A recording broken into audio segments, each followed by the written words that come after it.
You're in the Paracast, the gold standard of paranormal radio. And now, here's Gene Steinberg. So, Chris O'Brien, would you ever consider taking a one-way journey to Mars? No, but there's been a few times I wouldn't mind sending you. Well, I think Barbara would agree with you. No, do tell. You know, part of the thing is, I think most of you know there's this program afoot to set up a mission to Mars. But because we're not sure we could get people back, it would be one way. We would set up a colony there and I guess build a place where future visitors to Mars can go. And they're talking about this happening, say, 10, 15 years from now. So you have to recruit people who actually would be willing to give up their lives on Earth, go to an uncertain mission, and if it succeeded, somehow taming the red planet so they could survive there. And I think of the terraforming involved, for example, remember the movie Total Recall, 1990 movie directed by Paul Verhoeven, starring Schwarzenegger and Sharon Stone. And of course, Mars doesn't have a breathable atmosphere, so they generated all the living conditions within this enclosed structure. But then if we have a secret space program, we don't have to worry about that, do we?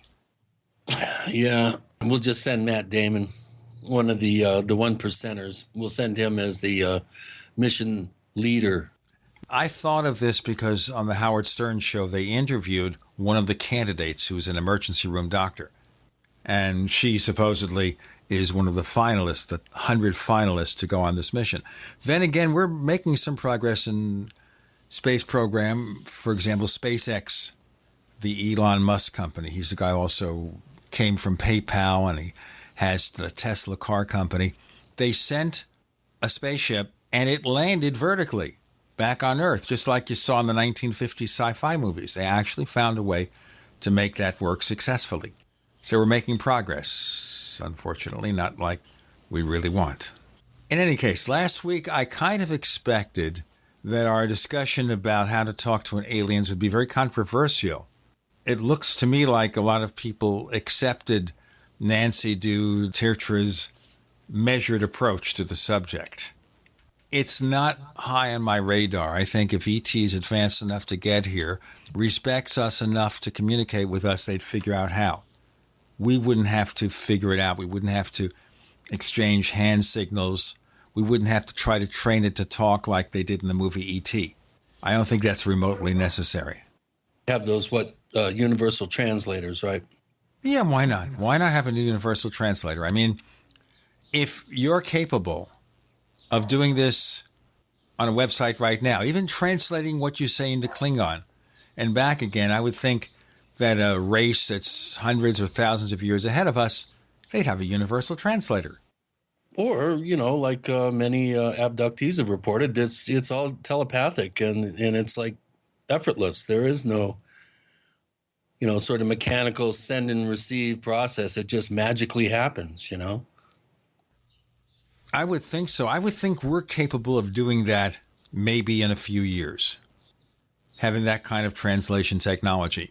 Of course, those who work as translators at the UN would be out of a job. Instead, Siri would take it over, or for people who like Microsoft products, Cortana would take it over, or Google Now would take it over. But surely very close. 10 years, 5 years? Yeah, maybe even less. I mean, gosh, the state of technology, how fast we're, innovating.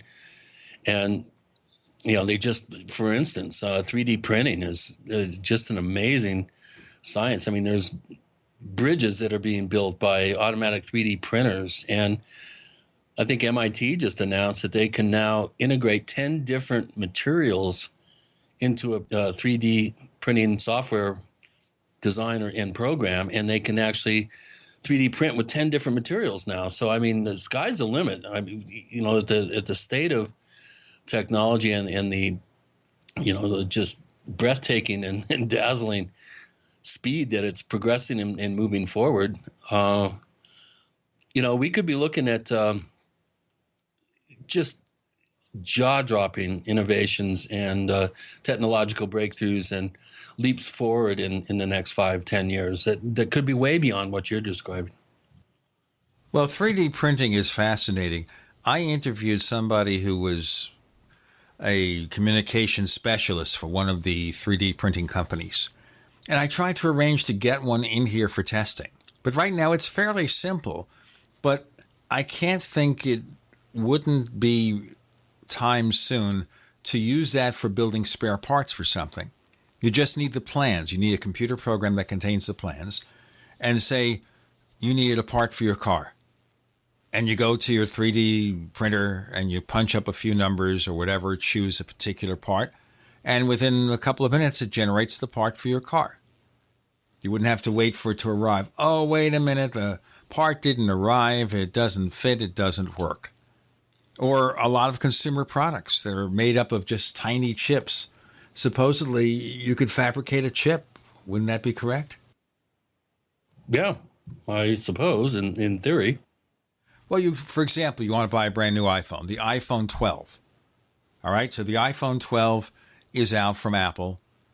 And you go to your Apple store and you say, I'll take mine with 128 gigabytes of memory, whatever it is, at that point in the future. And I'll take the 5.5-inch model, the Plus model, in gold. Okay, fine. Punch it up. Here's your money. There it is. Sorry, I'm kind of delayed here on some of my responses. I'm madly finishing editing this video that I've been working like weeks on it seems. It's just going on and on here. I'm having some problems. But by the end of the show, I'm going to have this thing done and we'll get it up here this weekend. Now, one of the important considerations in putting up video in our Paracast Plus premium channel is to make it as easy as possible for you to be able to watch it. I set up a special video player built into our forum software in the area where we have the Paracast Plus. I'm also going to see how well we attach it to our feed for offline viewing and see if it works as flexibly as the episodes of our radio show or the After the Paracast podcast. And we're going to see if this works. So by this weekend, by the time you hear this show, if you're a member of the Paracast Plus, it may be time for our first video. But in order to experience that, you've got to join it. And to join, go to plus.theparacast.com, plus.theparacast.com.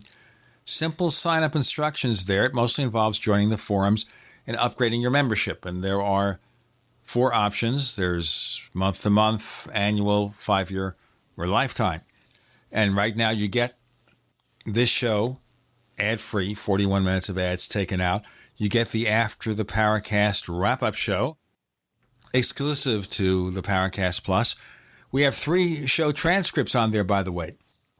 So one of our eager members, Sue, whom you know from the forums, Chris, laboriously transcribed some of our most important episodes, like the Mac Tony's tribute episode, or, for example, the tribute episode for John Keel. The actual transcripts, word for word, are included in our first group of transcripts, and Chris is finishing the first video. So this is going to be great. This is really going to be something terrific, and can't thank him enough. That kind of reminds me, I had a transcript created for my first real, co-host duty when I had the roundtable with Philip Hoyle and Ted Oliphant on the cattle mutilation roundtable. I had that entire show completely transcripted, so I should probably send that to you as well and go ahead and add that to the ever-growing queue of transcripts. To find out more, go to plus.theparacast.com. We're going to be talking about owls, synchronicity, and the UFO abductee. The author of The Messengers, Mike Clelland, returns with Gene and Chris. You're in the Paracast.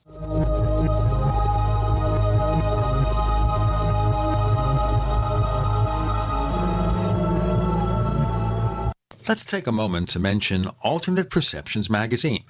You know, it's been publishing since 1985, and it's been online since 2002.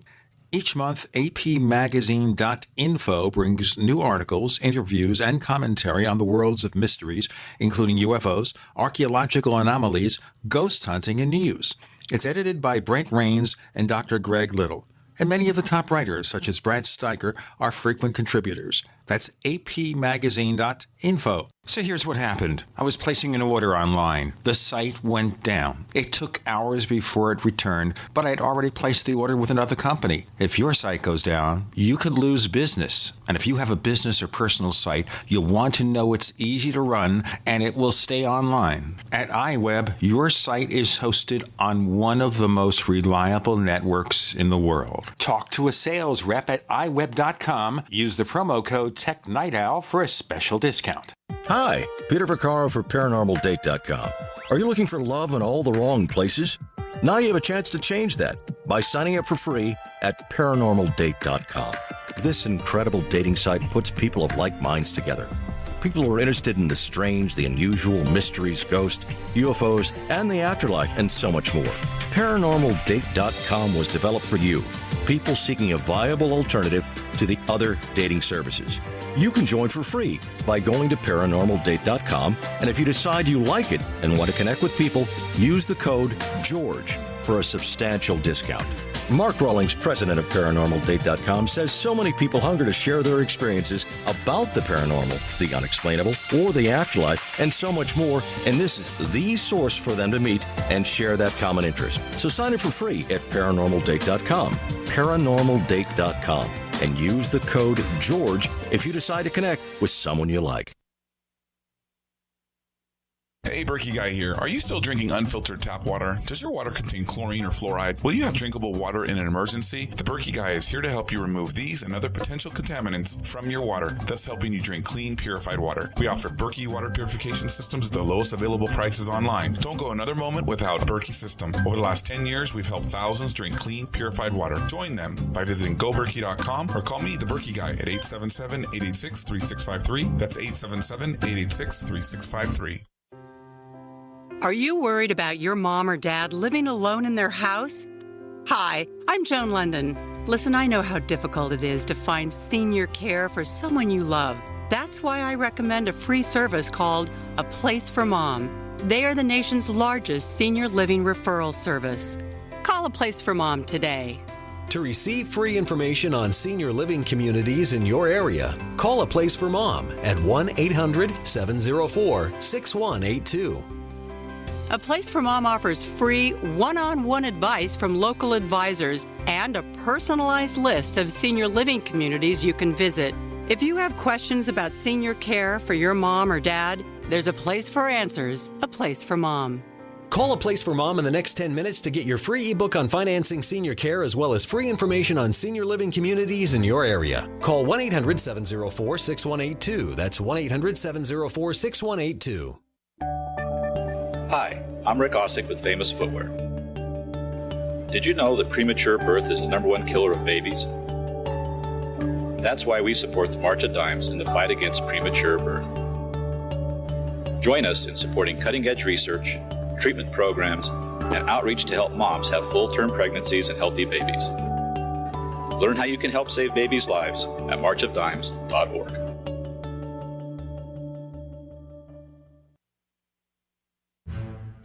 We'd like to hear from you.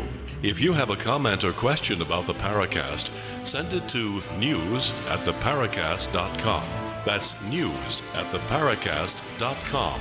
And don't forget to visit our famous Paracast community forums at forum.theparacast.com.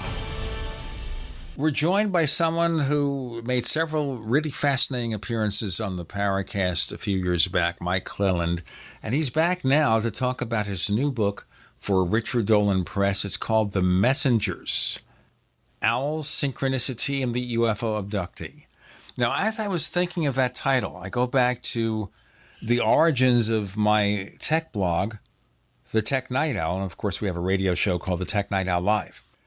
And I wondered how I got there. You know, I know both of you are aware of it and maybe only dimly, but here's how it goes. Back in 1999, I was setting up my first blog before there was such a thing as a blog or WordPress or anything like that. And it came out of writing books about AOL, setting up your own personal website. So this is my personal website. I'll put some articles on it. We need a name for the website, not just genesteinberg.com, which exists, by the way, but it just points to other stuff. We wanted a name. And my wife says, you know what? You're up early in the morning or late at night. You're writing books. You're listening to paranormal talk radio. I was listening to Coast then, not realizing 7 years later I'd be here doing the Paracast. But any case, and Art Bell getting new gigs and quitting 2 months later. But anyway, she said, call yourself Night Owl. Okay, I am Tech Night Owl. So that's how it began. I don't know if there's any synchronicity involved. But Mike, owls in general have a rich backstory, lots of meanings. It's not just a bird. It's the wise old owl. It signifies something that may have happened, might be happening. Why do we have this thing about owls that is so rich with possibilities? Well, there's a few reasons that owls are so ever present in mythology. And one of them, I mean, on a very simple level, owls just, look intense. I mean, I've talked to people now, present day, they tell me stories simply, there's nothing paranormal in these stories at all. They say they saw an owl, and they say it in a way that is filled with reverence. I mean, it's the owl has an aura about it. It has great big eyes, and it is different than seeing a bunny rabbit or a deer. I mean, an owl has a presence, even among other birds, very majestic birds like eagles and hawks don't have the same sort of mythic power as an owl. And I think that's because it's very rare to see an owl. They're night birds. So it's simply hard to see them at night. You never hear them because they have feathers that I think are hollow that allow them to fly silently. Yeah, the feathers are on the leading edge of the feather. I think I've got this correct. On the leading edge of their flight feathers is sort of the actual edge of the feather is kind of frilly. It kind of has like almost like a downy quality right on the leading edge. And for some reason that allows them to fly very quietly. Also, they have really big wings. And like an airplane with big wings, let's say a Piper Super Cub has very, very large wings compared to its size, that allows that plane to fly extremely slowly. So, owls can fly slow, so they don't have a lot of wind turbulence, as well as these specialized feathers, which allow for even quieter flight. And then the shape of their bodies themselves, these big, the illusion is that they're a big, bulky bird. If you see them without any feathers, they're just kind of a skinny little, they look like a vulture or something like that. There's nothing that interesting about them when you see them with their feathers off. It's the big fat plumage that allows for that silent flight. So yes, and I would also say just jump the majority of UFO sightings, the people will report that the sightings of a UFO is eerily silent, the same way someone might describe seeing an owl in flight. The owl has a rich mythology that goes way back, and this comes from any ancient culture would be able to know that the owl as a night bird can see into the darkness and it can fly around in the darkness, and that then becomes a metaphor for seeing into other realms, as well as traveling into other realms, into the land of the dead, into the land of the great mysteries. So the owl in many ways is the totem of the shaman, because that's what a shaman would do, would travel, either through meditation or through rhythmic dancing or through psychedelic drugs. The shaman would travel to these other realms and then come back with a message. Then that's, in a way, what the owl signifies. Symbolically, the owl will often deliver a message. And as I was working on this book, it's kind of hard. Somebody says, "Hey, what are you working on?" "Oh, I'm working on a book." And then they'll say, well, "What kind of book?" And you open up the UFO can of worms, and you're sort of stuck there. And you'll lose a friend over it, or maybe maybe not lose a friend, but. So oftentimes people would ask me as I was working on this book, "What are you working on?" I'm like, "Oh, I'm working on a book on owls." And they're like, "Ooh, that sounds interesting. What about owls?" And I would say, "It's a book on owl mythology."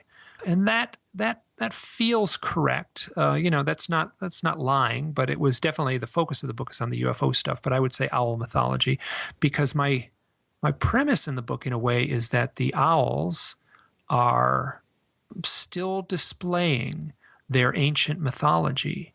It happens to be showing up now for people with UFO contact experiences. Abductees will tell of very unusual stories involving owls. And this would harken back to the story of the owl in other traditions, whether it be shamanism or surrounding death or surrounding deep inner work. The owl seems to show up and is a totem of these experiences. Is it something to fear, something to revere, or that depends on the experience? Well, I guess that depends on the experience and the traditions. I mean, Yeah, you the go tradition, to especially. Yeah, I mean, you go to Greece, where the owl is the symbol of Athens, and the owl. There's nothing frightening about the owl. The owl traces back to the goddess Minerva, the goddess of wisdom. She had a companion little owl. She's often depicted either with an owl on her wrist or on her shoulder or nearby. The Parthenon in Athens, where the Temple of Athena on the Acropolis, that was said to be in the roof line, the rafters of the Acropolis were said to be filled with owls. And, so where did that come first? Did the Athena's companion owl come first, or did the owls living in the Temple of Athena, sort of generate that mythology?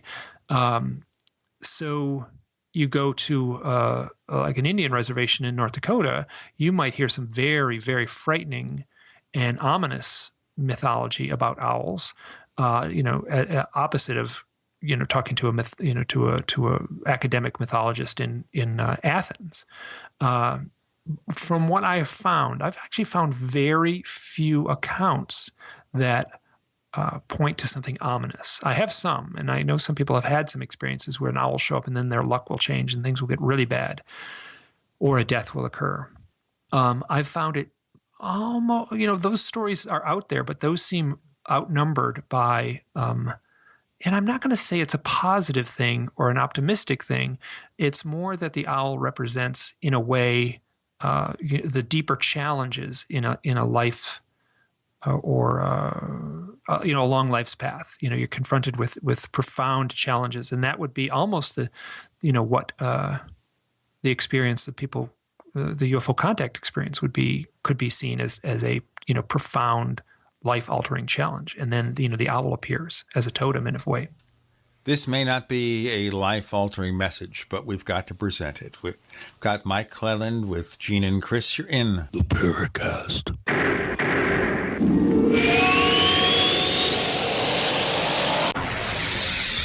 You are listening to GCN.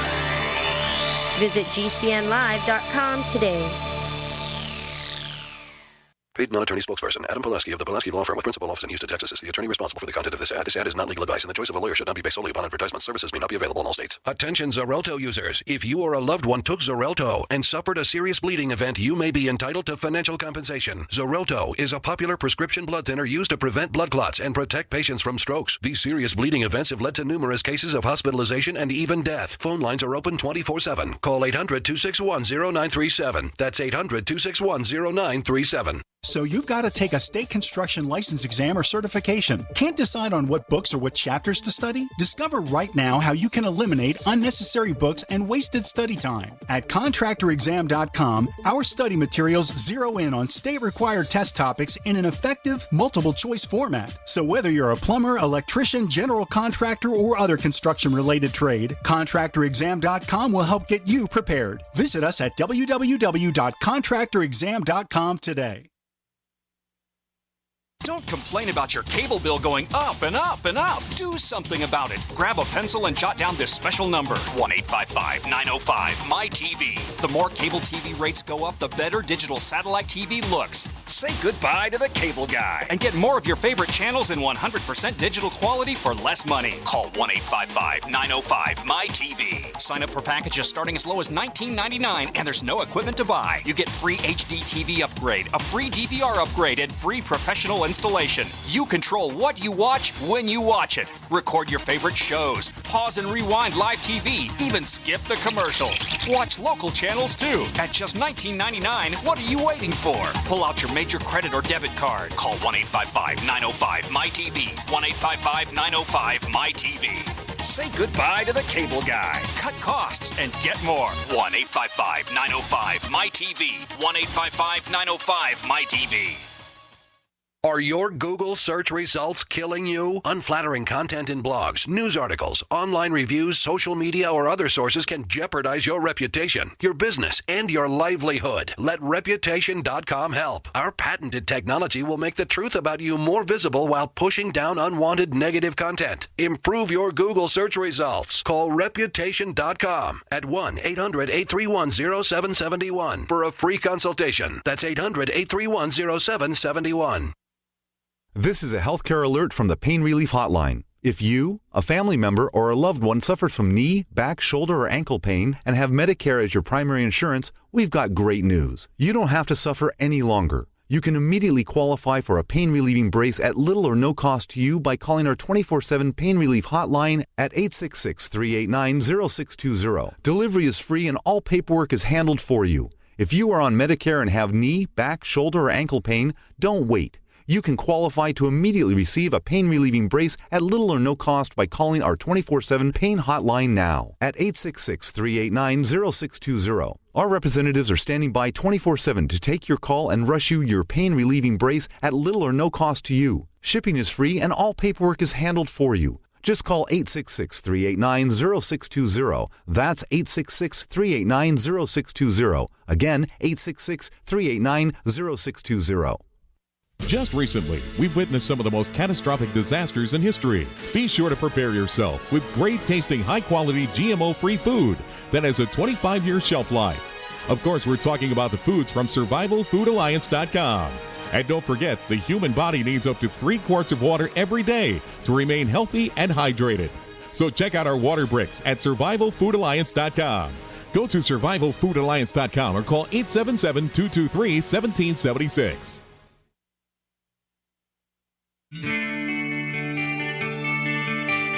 This is Jerome Clark, author of the UFO Encyclopedia and other books. You're listening to the Paracast.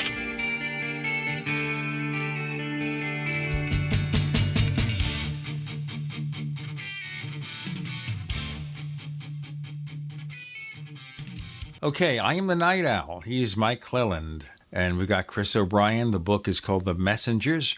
Now, when you chose that title, Mike Clelland, did you consider a famous book from Jacques Vallée, Messengers of Deception? You know, actually, I didn't. And it's funny, there's a few other books out there with actually the title of The Messengers, and they don't really seem to overlap, so I didn't worry too much about it. It was pretty simple. I wanted a simple title that wasn't too wordy, I guess. And, because the wordiness, I guess, comes in the subtitle, which is Owl, Synchronicity, and the UFO Abductee. That just was a word that kept on showing up in these reports. People would literally say, like, oh, I felt like I was presented with a message, or, the owl was a messenger, and I heard what it was trying to say. So those were coming up enough in the reports that I recognized, and also in, the research end of it, the mythology end of it. The owl would often be referred to as a messenger. So it just had it was a nice, short, quick title, and I preferred that over something sort of long and sort of explanatory in the title. All right, let's personalize it here. Are there experiences in your life that led you to this? Because you have a chapter in your book, in chapter 1, a section entitled, I'm the Owl Guy. Why is Mike Clelland the Owl Guy? Well, so the reason I'm the Owl Guy is because I have been documenting and putting on my blog, on my online blog, writing essays and articles about UFOs and owls together. And what happens is I've done it enough that if you Google UFOs and owls, just those 2 words, my name comes up. It's first on the list, and it comes up, I haven't done it in a while, but it's like the first 7 things that come up. So if anywhere in the world sits down at their computer, just a couple mouse clicks away, and they've had a owl experience that's somehow tied in with a UFO experience, and they're wondering about it, they're going to find me quickly. And so I've been at the receiving end of a lot of amazing reports are coming into me that I just am, I feel pretty honored that I'm cataloging these things and having a chance to interact and talk with these people. This all traces back to a set of personal experiences I had. So the foundation of my research is I was confronted with some very strange owl sightings in September, I think, of 2006. which is a little less than 10 years ago now. So I was confronted with a bunch of owl sightings that kind of blew my mind and really set me off kilter in a way. You know, all of a sudden I was like, wow, if these things are really happening, this is really strange. It's beyond coincidence that I'm seeing this many owls. And so this was right at the same time. This overlapped with my own looking into my own UFO memories, which had been bothering me. And so right around 2006, 2007, I started looking into my own experiences, and it felt like the floodgates opened. I started seeing so many owls, and I started having so many synchronicities. And it was, you know, it was at the source was my own inner work. But what I would do whenever I talked to anyone who had a UFO experience or at a UFO conference or something, one of the questions I would ask, and I've asked this of Chris, I said, have you ever had an owl experience? And it's not 100%. It's certainly not 100%, but it's enough that there's a pattern. And I just realized that there was a wealth of stories here. And so why am I the owl guy? It's because I'm cataloging, collecting these stories. We can talk about the initial experience if you want. Well, you opened the floodgates. Let's talk about them, the initial experience. Okay, so 10 years ago, a little less than 10 years ago, 9.5 years ago, I was living in Idaho, right near Grand Teton National Park, and I had been doing a lot of camping. I worked for an outdoor school, and I was spending a lot of time in the mountains. And then at the school, there was a young woman there that was that I befriended, and I just started a conversation with her. And I said, it was September, so it was late in the season. Summer was ending, and I said, "Oh, you've been here all summer?" And I said, "You must have camped a lot." And she said, "Oh, no, I haven't camped at all this summer." And I'm like, "Oh, that's terrible. It's beautiful camping right here. Listen, I go out all the time. I go out for one night. I sleep under the stars. If there's no reason to bring a shelter, if the weather seems nice, there's no reason to take a shelter. We'll sleep out under the stars. And if you want to go, I'll take you camping." She said, "Sure." So this was, in a funny way, sort of a first date in a way. I was going to say, what a great pickup line. Yeah. Well, so we went into the mountains. Her name was Kristen, or is Kristen. And, so if you leave in the afternoon, and I do a lot of stuff with a very light backpack, so you don't need to carry a lot of stuff for one night, and especially if you don't have a shelter. And our plan was just to be out by, lunchtime the following day.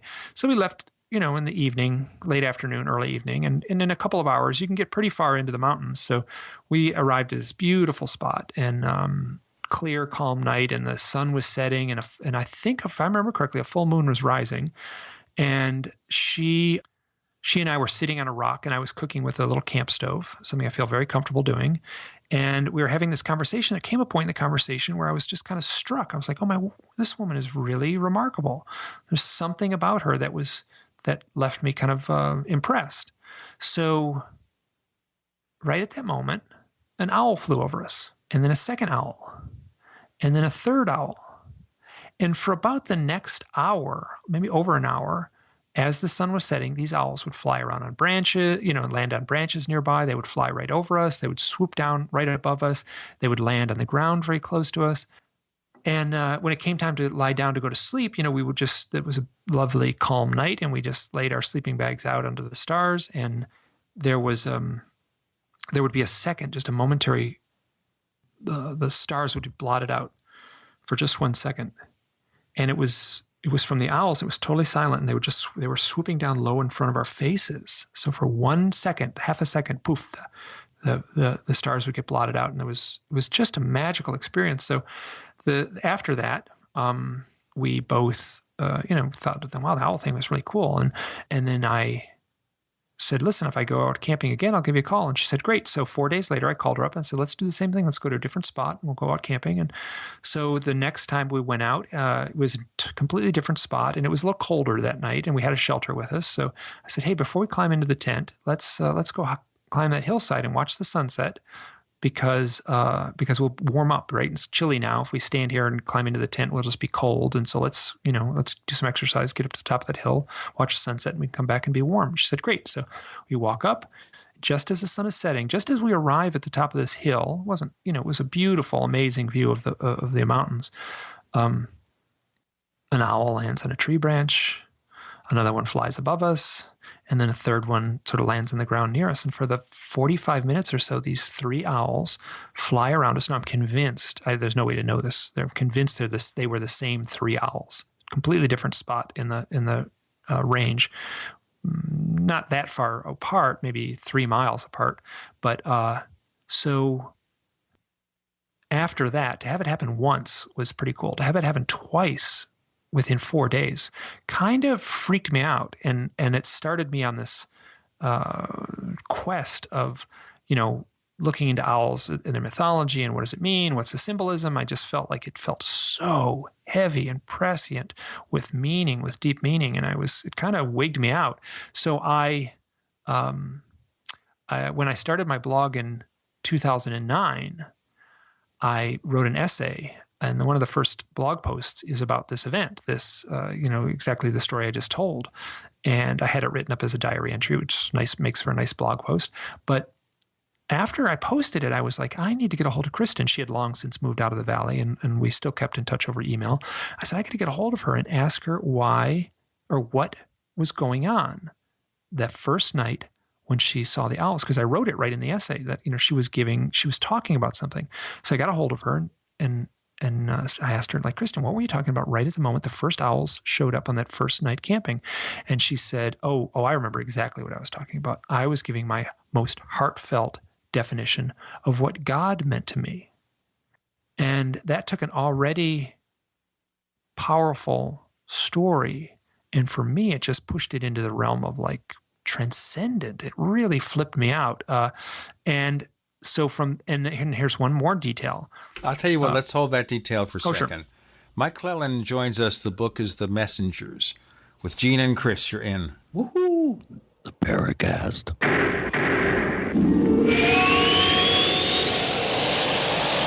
Wishing you the brightest of Christmas seasons and best wishes for the new year from the Genesis Communications Network, GCN. Conspiracy Journal is your #1 source for the hidden world of the weird and strange. We bring you thought-provoking and controversial material for free-thinking individuals who are seeking what is really going on in our world today. Some of this material may adversely affect you. Other pieces are meant to enlighten.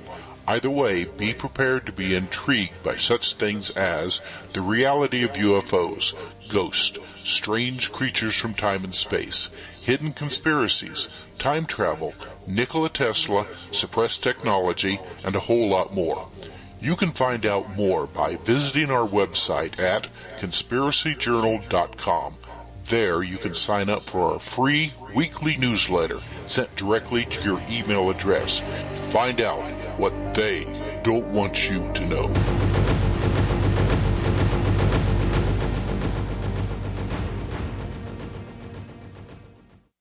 As the cold and flu season approaches, Silver Lungs is ready to help you and your family through the toughest of the year by supporting your immune system and overall health. From our best-selling colloidal silver generating system to our entire line of silver-based skin gels, nasal sprays, soaps, and silver solutions. Silver solutions remain one of nature's most powerful and least expensive antibacterial agents. Now you can produce your own for pennies a day in the comfort of your home using the breakthrough technology of the Silver Lungs generator. Learn more today at www.silverlungs.com.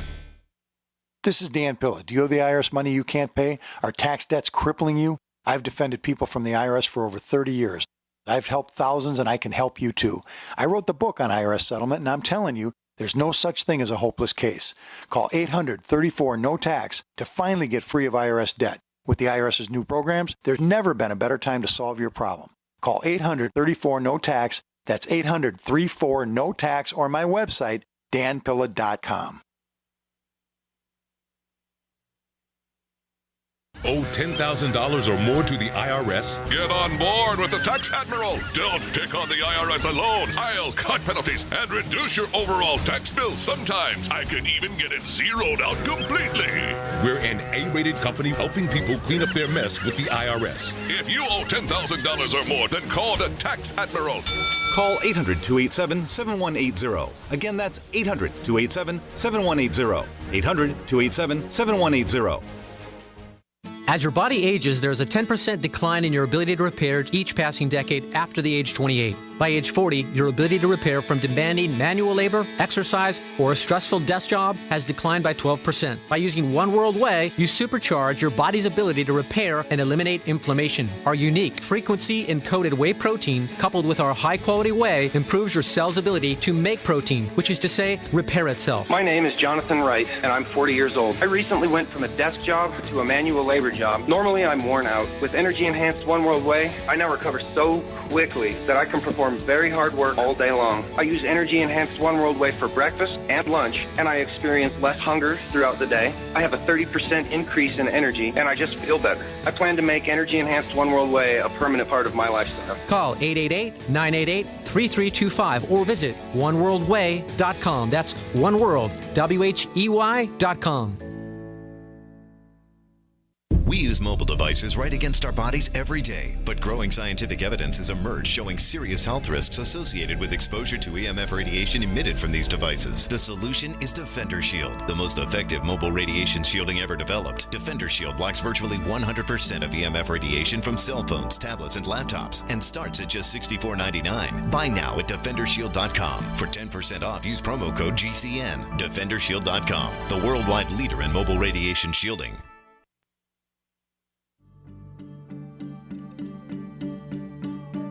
Hi, this is nuclear physicist lecturer Stanton Friedman. You are listening to the Paracast, the gold standard of paranormal radio.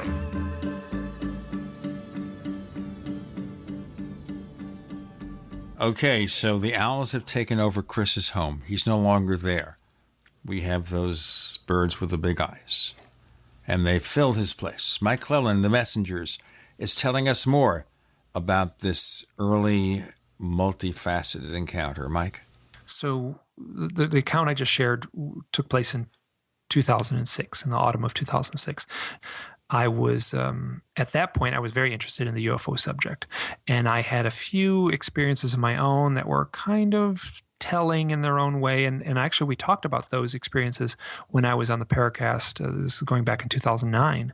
I had a pretty good working knowledge, having read books by, Whitley Strieber and Bud Hopkins and John Mack, those types of books. So I was, when I saw those owls in the mountains, in the moment, looking at those owls. This is an owl. It's 18 inches tall. It's probably less than that, about a foot tall, standing on the ground.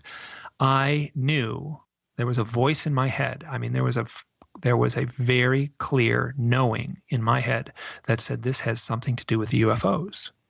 That was a little embarrassing. I couldn't really say that right in the moment. I was like, well, how do you blurt that out? But I knew it. I felt it.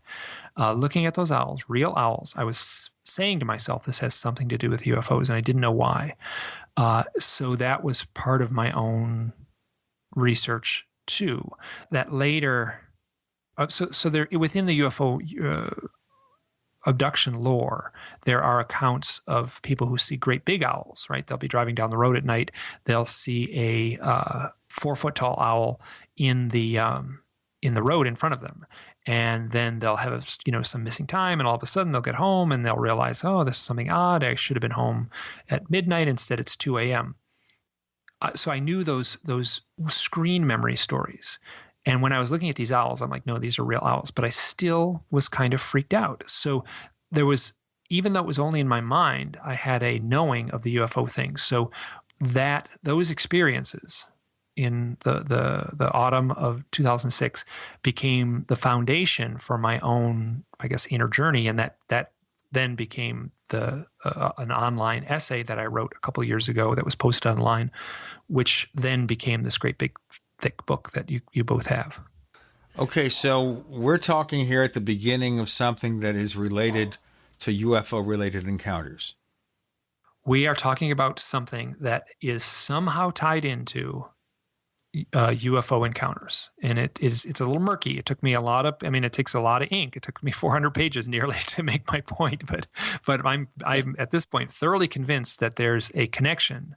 I don't know what the connection but I know there is a connection between UFOs and these owl sightings. I've got a really good story that kind of dovetails nicely. back in, I think it was 95 or 94, fairly early on in my investigative process as it unfolded in the San Luis Valley in Colorado, I got a call one night, and it was in the spring, late spring, and somebody called and said there's an invisible UFO landed behind my house. And I said, well, how do you know it's there if it's invisible? And they says, because it's beeping. And I said, well, what do you mean? They said, well, it's been going on for almost an hour, and it sounds like a truck backing up. It's beep, beep, beep, beep. There's no variation in the interval between the beeps, and it's freaking me out. Can you come over? And so I came over, and I didn't hear anything.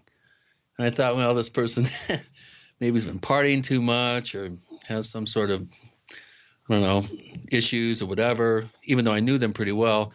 I kind of joked around and said, well, sorry, I don't hear anything. And I went back home, and then I get another call from a neighbor of hers saying, there's this weird beeping sound, near my house. And I said, well, so-and-so just called me and said the same thing.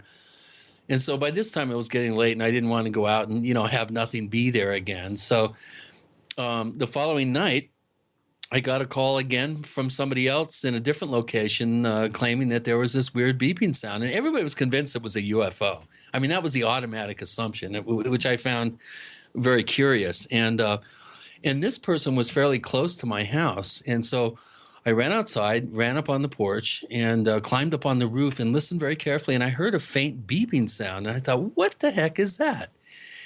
And then right as that ended, I heard another beeping sound way out in the distance that I could just barely hear. And I thought it was my ears playing tricks on me. It turns out, I started doing some research on this because I was very intrigued. It sounded so mechanical and so if that a beep was a drummer keeping time, it would have been the best drummer in the world. It was just so mechanical and so perfect and precise. And so I went to a friend of mine who's kind of an amateur ornithologist and worked for the Department of Interior. Is a really brilliant woman. And she helped me do a research project. And what did we find out? She did. And she came to me and said, this is a rare sighting, out of their range of the smallest owl. It's only about 4 inches high, and its mating call is a 45-minute beeping sound that goes on without a hitch for 45 minutes, and then there'll be a response, hopefully, from a female. And so, sure enough, we tracked these two owls around for the next couple of days, or nights, I should say. We never were able to spot it. And it has a weird name. It's like a pitillated owl. It's a saw-whet owl. SAW-WHET, saw-whet owl. Yeah, I knew it. Yeah, and it has this. I heard it, and it's the most amazingly mechanical. It's the most mechanical sounding thing I've ever heard in nature. Way more than a cicada or a cricket or anything. But they're not supposed to be at high altitude in southern Colorado. They were quite a distance outside of their range, which I found very intriguing. But the connection to the UFO, of course, is everybody that heard this thing, if it was near, were convinced it was a UFO. Now, in the book, there's a chapter. As you were talking, I pulled the book out, and I'm looking at page 223, and the chapter is called "Beeping UFOs," and it is about exactly what you're talking about. So here we have an overlap. You just described an overlap with owls and UFOs. Okay, so an owl is mistakenly reported as a UFO. Okay, so they're overlapping. It's easy to dismiss on some levels. Now, here's where it gets strange. There is a woman, her name is Lindy Tucker. I'm not sure, are you familiar with her, researcher? Lindy is her first name? Lindy's been around for a while. Yeah. So Lindy Tucker has a website, which is just within the last year or so came online, called Beeping UFOs, where she has been collecting audio of UFOs. And oftentimes these are people with a microphone looking at a hovering UFO, a hovering flying saucer, and they are recording in the moment the noise. And the noise is exactly what you describe. Now, Lindy Tucker has been doing research where she has been collecting these recordings of UFOs. This is people, with a recording device. Where there's a couple accounts of cops who were looking at UFOs, hovering flying saucers, and at the same time hearing this very mechanical beeping noise. It gets strange. The Air Force did a study of which you can't hear any of these. This is in the Condon report. They said they acquired recordings of UFOs and they wrote them off to the sound of the saw-whet owl, exactly what Chris was describing. Now, the recordings that Lindy had collected, there was another researcher in the West Coast. Lindy was in Ontario, Canada. There's another, the West Coast of America, and a guy, I think, in Washington State had been collecting audio recordings too. These were people who, were seeing UFOs and recording these things at the same time. The recordings of the saw-whet owl, which are very easy to get, right? Just a normal owl, you can record that kind of thing. The UFOs are very difficult to get. You would compare these two recordings and look at the audio signature using sound equipment, advanced sound equipment. You would analyze the audio signature, and it was, I think his name is Ronald Stearman from the University of Texas in Austin in the early 90s, did a very detailed study of both these sounds back to back, and he concluded that the beeping noises collected by Lindy Tucker were not saw-whet owls. Now, we're about a third of the way through this week's episode, but that's not all, not by a long shot.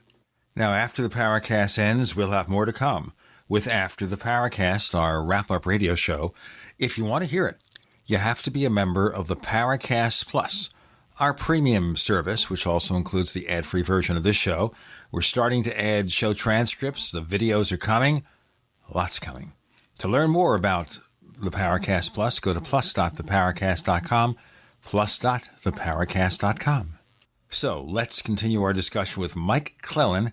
He's the author of The Messengers. With Gene and Chris, you're in The Paracast.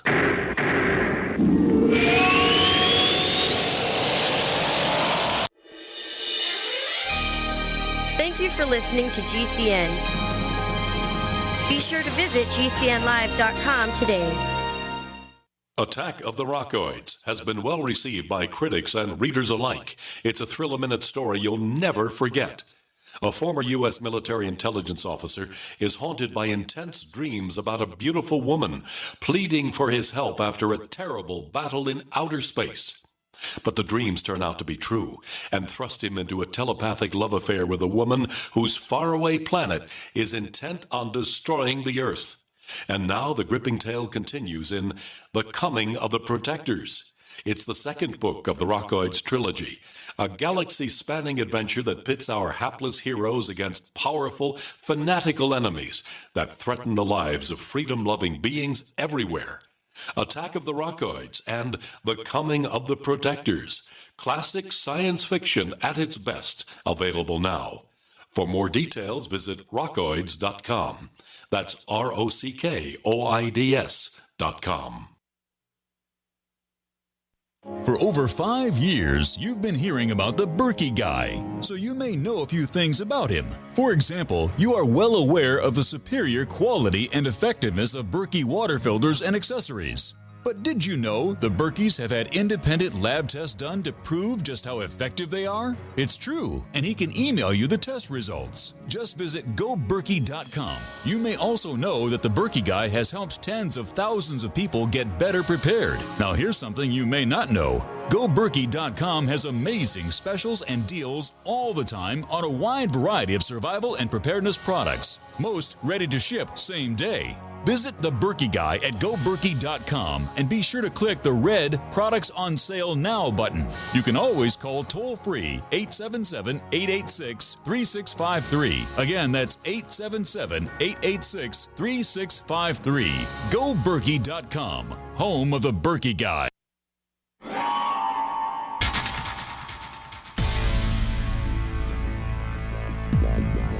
Welcome back to the Paracast, the gold standard of paranormal radio. And now, here's Gene Steinberg.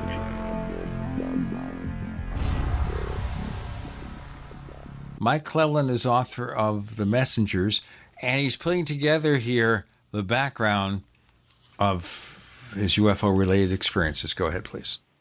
So Lindy Tucker, researcher, has collected these audio recordings of UFOs. She had been seeing UFOs out her back door in Orton, Ontario in 1975.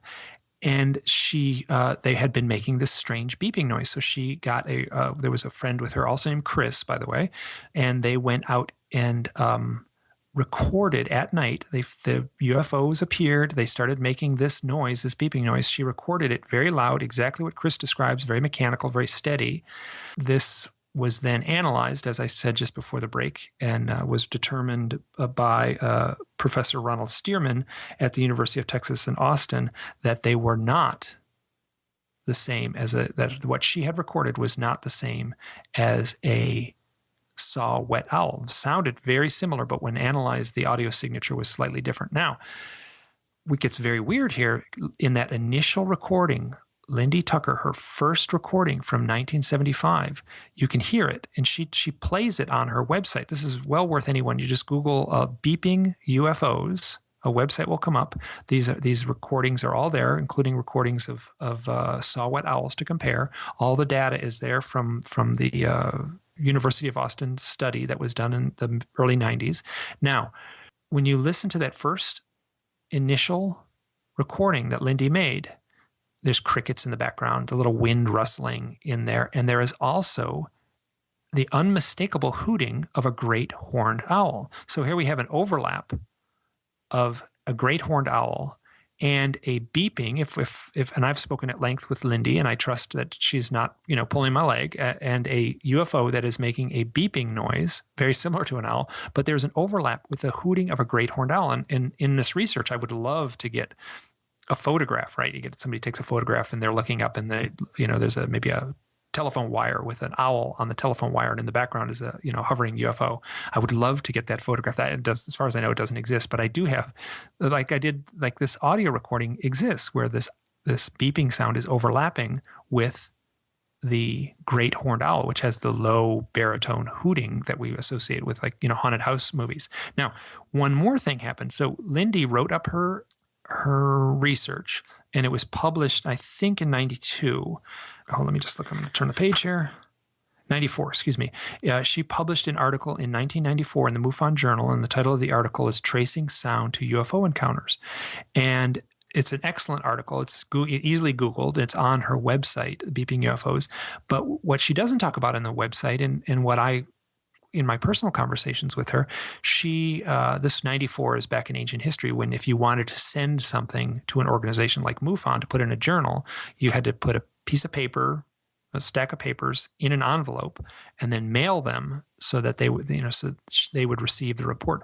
She said her desk was messy. She was looking for this thing. The deadline was on her, so she was kind of frantic looking for the article she had written. Middle of the day, windows are open. She is searching through the papers. She finds the article. She puts her finger on the article, and as soon as her finger touches the article about beeping UFOs, the same profound mechanical beeping comes in through the open windows. She never saw a UFO at this event, but she heard the profound beeping coming through the windows as she found and touched the article she had written about beeping UFOs.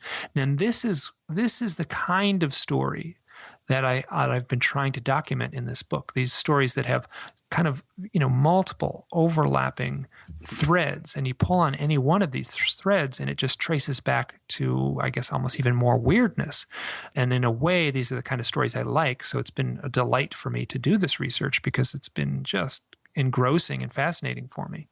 Yeah, I love the synchronicity elements that kind of weave all through your work. It's and also, I remember when you called me the one time prior to I think appearing on being one of the first guests on your podcast, and we had a parliament of owls that appeared in Missouri. Hundreds of owls appeared on a farm covering fence lines and trees. Extremely rare. I didn't even know owls got together in groups, to be honest. And of course, a group of owls is called what? A parliament of owls, going back or to a wisdom of owls. Our Greek sort of analogy. But I remember you drew a line from the owls in the to where you were, I think in Idaho, and right at that time, I think Mac Toney's apartment was right on that line, and I thought to myself, my goodness, if I get a protractor out and a ruler, and I start drawing lines from events and the synchronistic elements of things lining up in a straight line, and Andrew Owen, I think that's how you pronounce his name. He's a listener and a friend of the show. He came up with a whole book called The Roswell Triangle that was based on your just kind of observation that if you take a ruler and draw a straight line, you have this synchronistic, everything lines up, or things that are important to you line up like that.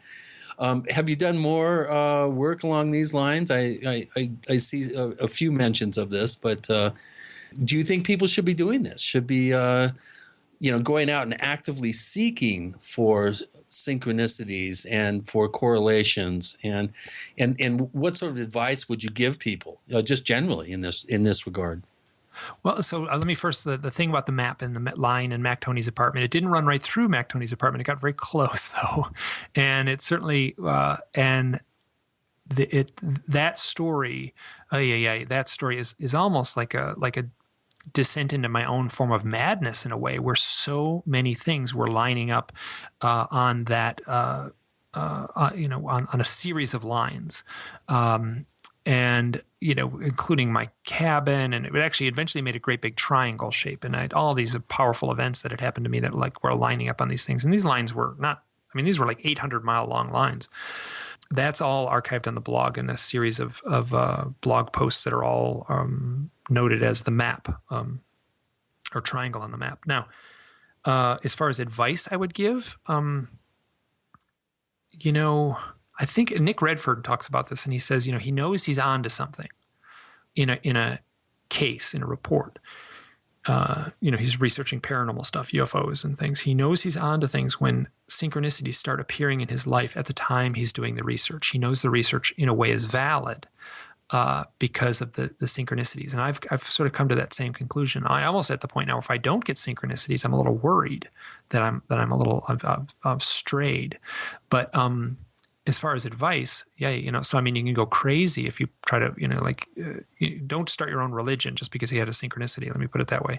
But these things, and talking to other researchers, and especially talking to experiencers, people who have had the UFO contact experience, synchronicities will show up, or seem to show up in a higher, more profound way to people who've had the UFO contact experience. And I said this to a friend of mine.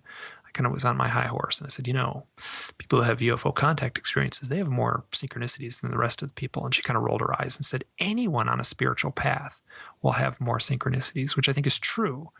And the way she said it forced me to sort of step back and look at the UFO contact experience in the framework of a spiritual path. And I found that looking at it that way was incredibly fruitful.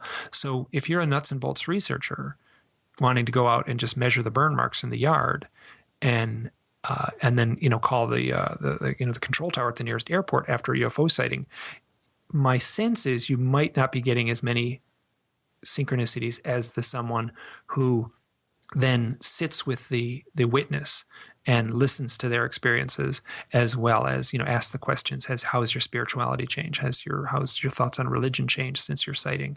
Those folks might get more synchronicities. I don't know if that's true or not. I'm just kind of pondering that it might be that way. All right, I'm trying to focus here, and we're going to do it in our next segment, on how this impacted you personally. What kind of experience or experiences did Mike Clelland have that led to all these owls and all these synchronicities? With Gene and Chris, you're in the Paracast.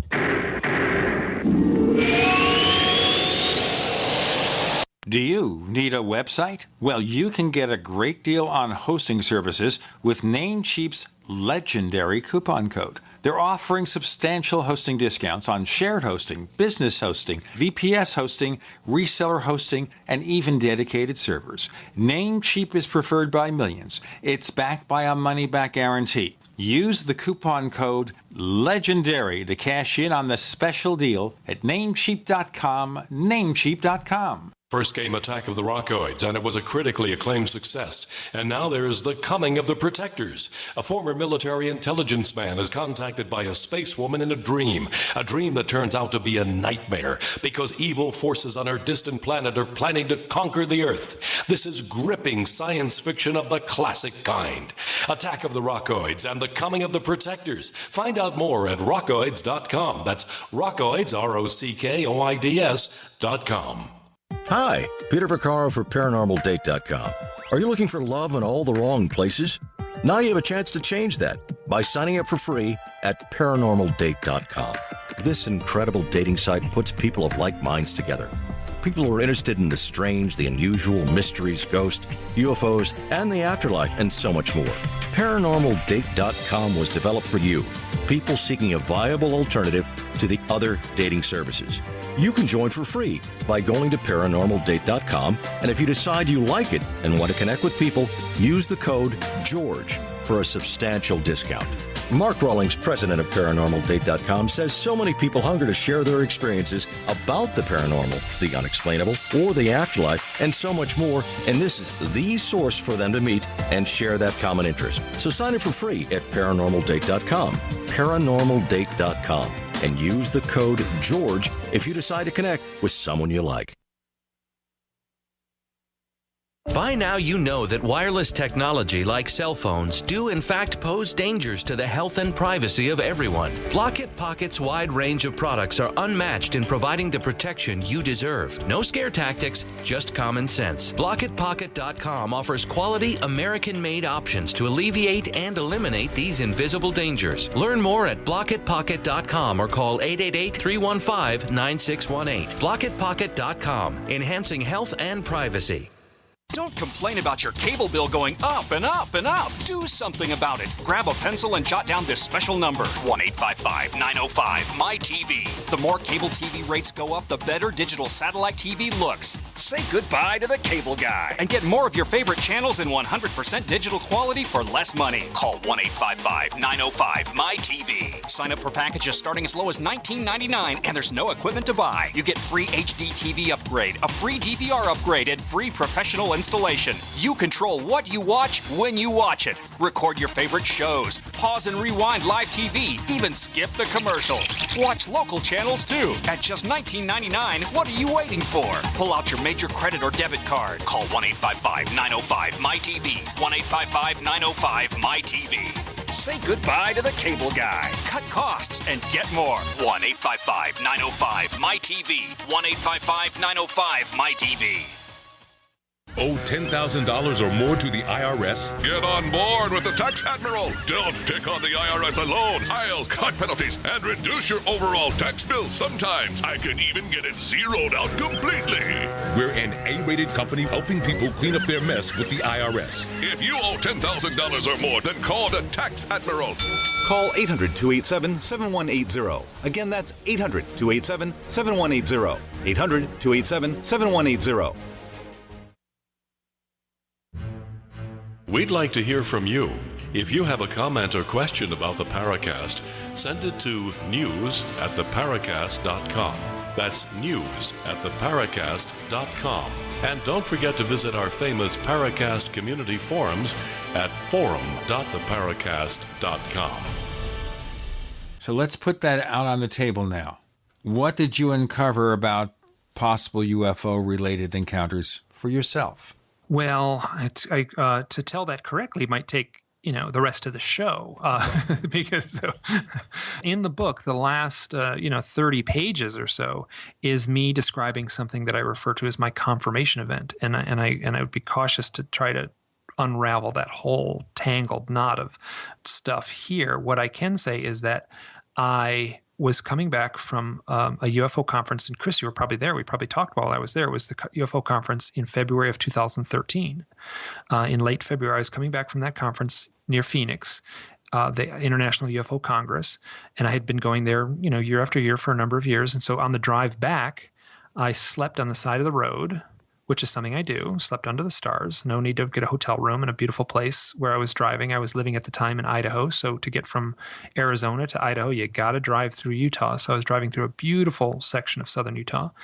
Sun went down. I camped on the side of the road, and I just slept in this wonderful little turnout on this quiet little highway. And I woke up in the middle of the night, and I looked up at this hillside, and I said to myself, my first thought was, that looks just like a landed flying saucer. It was a big round structure with lights ringing around the edge of it. And I said to myself, like I felt like I was kind of attuned and had my own kind of psychic mojo in a way. And I said, hey, if this is a UFO, I'm going to know it. I'm going to feel it. I'm going to have some intuitive knowing that this is a UFO, a landed flying saucer. So I sat there and I just kind of like tried to sense anything. I sensed nothing at all. And I just rolled over and went back to sleep. And I woke up 3 more times. You know what it looked like? Did you remember that movie Sleeper with Woody Allen, where there's a big round house on a hillside? I don't. I didn't see a lot of those early Woody Allen movies, which is of course my fault. Well, anyway, there's a house in it, and that's what it looked just. So just imagine like a kind of a trophy home in Malibu up on a hillside that some architect from the 1960s, flamboyantly created a round structure with windows around the edges. That's exactly what it looked like.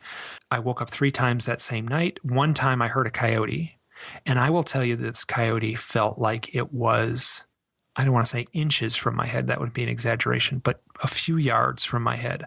I was lying in the dirt near the sagebrush and stuff like that. There were bushes around. I never saw anything, but I have slept outside, and I've lived outside in the West for a quarter of a century, and I've heard a lot of coyotes. I have never, ever heard anything that close.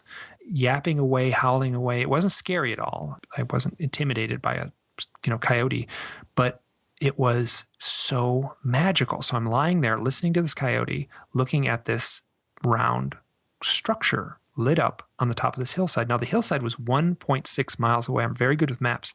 I've measured all this stuff. I got obsessed about this. I figured out the GPS coordinates of where I was lying and where the meadow at the top of the hill, the only spot this thing could have been. So whatever it was big to be seen so clearly. I mean, obviously desert night air is very clear, but to be seen so clearly 1.6 miles away. I went to bed. I went back to sleep. I woke up again, and there was a kind of an odd light on the other side of the bush right near me. I sat up. I looked right. I looked left. I tried to kind of do the thing where you move your head side to side to look. So I couldn't see anything. It didn't seem like anyone with a flashlight. It didn't seem like car headlights. I didn't know what it was. So I just laid down, went back to sleep, and again looked up at that round structure on the hill. The next morning I got up early and drove home. It's about a 10-hour drive from where I was sleeping in southern Utah to my home in Idaho at the time. When I got home, I did something. I kind of was nagging at me, like, what was that building? So I looked up on Google Maps, and there's nothing there. Understandably, the building could have been built after the map was made. So I didn't really know. After the satellite photographs were made. I mean, if there was a real building there, there'd have to be a road, there'd have to be, power lines. These things would be easily seen in a satellite imagery just on, a Google search. So I didn't find anything. After that search, I was standing near my desk, and I had the unmistakably clear, only happened to me a few times, where I basically had a psychic vision. I had a brief 1-second psychic vision of seeing a map in my mind's eye. And it was a map of southern Utah. It was a perfectly straight line with 3 dots on this straight line, all lined up on this straight line. And I knew what one of them was. One of them on the westernmost side, the left side, would have been the event that had just happened the night before in southern Utah. That would have been the event of March 10th, 2013, the one I just explained of seeing the round craft. After doing some work and some digging in my own experiences, I realized there were 3 quite profound events. The other 2 were also equally profound. One of them is very telling. I was the farthest one on the right, the easternmost dot on the line, was an event that took place in May of 2010. And on that event, I was camping near Dolores, Colorado, with a friend, and in the middle of the night had this sense that I was floating out of the tent, and had this sense that I was in a white room, and then had this sense that, and the next morning I had an odd scratch on me. All of this is very telling. The dot in the center took me a little while to pinpoint, and that was an event where I was lying on the ground, listening to the sound of a great horned owl. Very similar in a way to the coyote I just explained. The great horned owl was extremely close. I never saw it, but I sensed it was in the bushes right next to me. Great horned owl has that beautiful, calm, classic low hooting noise. So I was just this magical experience out in the desert. My friend, her name is Natasha, was jet lagged. She was camping with me. She had been traveling from Germany, so she couldn't sleep. All I could do, I'd been driving all day. We were driving around the desert after the UFO Congress. This would have been the dot in the middle. I apologize. I'm explaining something very visual using words here, but the dot in the middle was an event that took place in March of 2011. And while going on a walk, saw a bright orb, like a floating orb the size of a beach ball. It frightened her. She got a good view of it. It kind of poofed and disappeared. She watched it kind of flash and disappeared. Very much scared her. I'm telling this story quicker than I should, but when she got back to me, where I was lying listening to this owl, she said, "We got to leave." She explained what had just happened. We packed up the car and left. But what happened was, so you have 2 points on a map, right? You have a single line between them. You can make that a perfectly straight line. And the event with the orb and the listening to the owl lying on my back, this is near a town called Boulder, Utah, that where I was lying, because I could zoom in to the little turnoff, the little parking turnoff using Google Maps, and I could make that line 1 pixel thick, and that line seemed to bisect the spot I was lying in. Like basically where my sleeping pad would have been was that line passed over that. And, in olden times, like 10 years ago, before the advent of Google Maps, I would have had to take a paper map and a pencil, right? And lay a ruler down and run the pencil between the 2 spots. And in doing so, that pencil line might be a mile thick. This isn't the case. I mean, this was so precise, and it freaked me out. I'll tell you what, we'll be freaked out if we don't break. Mike Clelland explaining his experiences, and it's going to take a while to flesh this out. Now, I'll ask him to be as brief as possible, but we do have 6 more segments, and we'll fill them. With Gene and Chris, you're in the Paracast.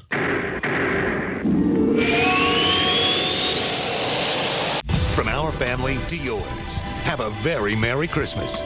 We are the Genesis Communications Network, GCN.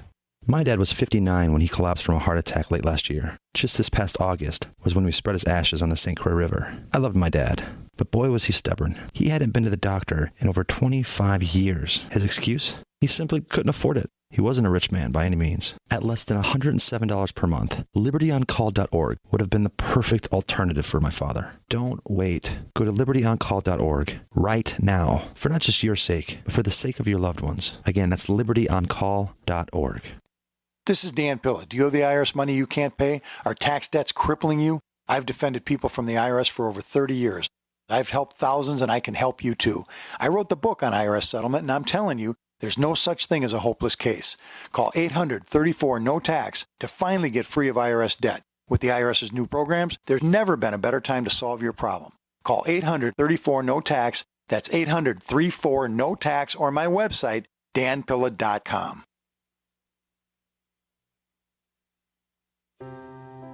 Are you worried about your mom or dad living alone in their house? Hi, I'm Joan London. Listen, I know how difficult it is to find senior care for someone you love. That's why I recommend a free service called A Place for Mom. They are the nation's largest senior living referral service. Call A Place for Mom today. To receive free information on senior living communities in your area, call A Place for Mom at 1-800-704-6182. A Place for Mom offers free one-on-one advice from local advisors and a personalized list of senior living communities you can visit. If you have questions about senior care for your mom or dad, there's a place for answers, A Place for Mom. Call A Place for Mom in the next 10 minutes to get your free ebook on financing senior care, as well as free information on senior living communities in your area. Call 1-800-704-6182. That's 1-800-704-6182. Hey, Berkey Guy here. Are you still drinking unfiltered tap water? Does your water contain chlorine or fluoride? Will you have drinkable water in an emergency? The Berkey Guy is here to help you remove these and other potential contaminants from your water, thus helping you drink clean, purified water. We offer Berkey water purification systems at the lowest available prices online. Don't go another moment without a Berkey system. Over the last 10 years, we've helped thousands drink clean, purified water. Join them by visiting goberkey.com or call me, the Berkey Guy, at 877-886-3653. That's 877-886-3653. We've had an amazing year here at Supernatural Silver. We've truly enjoyed the fantastic response from thousands of people as they've tried our extraordinary product, and we're thrilled at the life-changing results people have. Our company email is continually full of happy, satisfied customers who thank us for the help they've received from Supernatural Silver. This holiday season, as you think of gifts to give your loved ones, consider giving Supernatural Silver, a gift that can help provide good health and wellness, a gift that can change lives and make a real difference. In a world where we are constantly exposed to dangerous health threats, give yourself and your loved ones a fighting chance.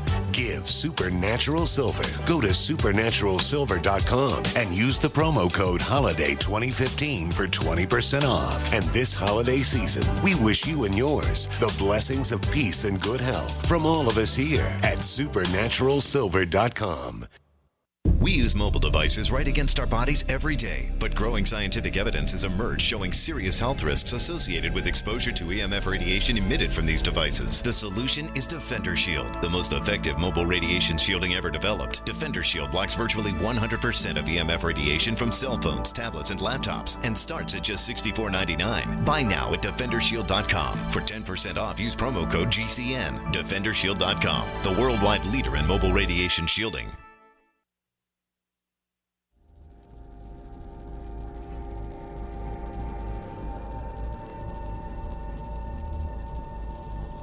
This is Robert Hastings, author of UFOs and Nukes, and you're listening to the Paracast, the gold standard of paranormal radio.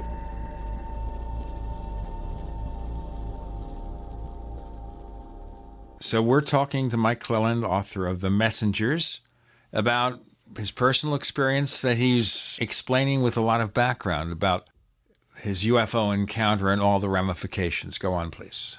Well, UFO encounter, I'm very cautious because there's actually no UFO involved in this story. This story with what I saw was in March 10th of 2010 was a round structure on a hill. I'm not going to go beyond that. That's what I saw. And then I have since gone back to that spot and there's nothing there. There's nothing there. And if that thing was 1.6 miles away and the size it looked to be, it would have been enormous, and it would have been, so there's nothing there. Just before the break, I had explained that this event, the event being lining these three dots up on the map exactly, precisely in a straight line, these three powerful, what I consider paranormal experiences lined up exactly on a map. At that point, it felt like my life had changed. Like leading up to that point, I had been kind of stressed out. I'd been in this place of searching. I'd been in this place of yearning. Are these experiences in my life real? Or are these sort of UFO things that have intersected my life? Did they really happen? And after that, seeing that line, when I clicked on that Google, program and just made that little line appear on the map, from that point on, I was different. I recognized right away, all my doubts are now gone. All my doubts are gone. I am in a place of knowing. I don't know the source of any of this, but I can say with absolute conviction that something has intersected with my life. So this all started with your question, what are my own experiences with these owls and this UFO stuff? Now here's a story which has an owl right in the center, and then it also has the classic trickster of the Southwest, which is the coyote, and one other of the points on the map. So I explain this in much, much greater detail in the culmination of the book. But this event, these sets of events were, I guess in a way, the reason I wrote the book was to impress upon myself. I had been doing this research and it had been so, in a way, rewarding for me. People have asked me, who'd you write the book for? And I'm very clear, I wrote it for myself because I just found this stuff so fascinating. And other people have had if not the similar experiences, hard to say had anyone said the exact same experience, but enough similar experiences that this owl overlap with this UFO stuff is somehow valid, as it's a valid thing. It's not like, I don't feel like I'm pulling it out of the ether and just kind of making it up. I'm quite convinced that there's a wealth of information here, and within these stories is almost a deeper story, because often these stories are just sort of littered or the tapestry is just woven so tightly with these strange synchronicities. Now, the owl is often also used as a possible screen memory for an abduction. So do we have one of those in here or what? Well, there is a chapter in the book on screen memories, and in a way I got that chapter, I put it in the beginning of the book, close to the beginning, because I wanted to describe the screen memory, to address the screen memory, and then kind of move beyond it. But the classic screen memory comes in the form of someone driving down the road at night. They drive down the road at night, there's a 4-foot owl. They are shocked to see a big owl standing in the road. They don't understand it. And then they drive on, and suddenly when they arrive home, there's some hours of missing time. This story has been repeated to me over and over again in a way that I find hard to. It's been repeated to me so many times that something is going on. Now, owls simply do not get to be 4 foot tall. A 3 foot tall owl would be impossible, on planet Earth. Owls can get just above 30 inches from tip to tail in flight, but they can't really stand 3 foot tall on their feet on the ground. So what people are describing, if someone says, and I've heard it more than once, where people pull right up to the owl, and then it's actually taller than the front of their car, taller than the hood of their car. There's nothing on Earth that an owl that can do that. Standing on the pavement in front of a car, you pull up, it looks at you over the hood. But I hear these accounts repeatedly. Now, the implication is that they're seeing something that's not an owl. They're seeing it like what would be a gray alien, often under hypnosis. It's a bag of worms. It's its own problematic thing, someone under hypnosis, but the hypnotherapist will say, well, describe the owl. And the person say, well, the owl's bald. It has big black eyes. It's skinny. It's wearing a tight-fitting uniform. So if the UFO occupant, the little gray alien, let's say, is somehow putting a memory, injecting a memory, or co-opting the person's psyche in a way where they're projecting a vision of an owl instead of seeing the gray alien, there's any number of reasons they might do that. One is simply that the gray alien looks a little bit like an owl, right? I mean, they've got big eyes and they're seen at night, so it's not that big of a leap that they would pick that to be their screen memory. But I don't know if that's true or not, if they're doing that just because there's a slight resemblance. The screen memory thing is fascinating, but to me, the more fascinating aspect is people who are seeing real owls in connection to their contact experiences. I can't tell you how many people I've talked to who said, I was having a lot of abduction experiences at this chapter in my life. And it's funny, I've never really told anyone this, but right around that time, there was an owl that would sit in a tree and watch me. It was there all the time. Or I would come home from work and there was an owl that would be, in the bush right next to the door as I came home. These kinds of stories are not 100%, but they're commonplace enough that I see these as a very real pattern. Why would owls appear in conjunction with the UFO experience? The experiencer, to me, it's a genuine mystery, and that was the premise of the book, was to explore this mystery.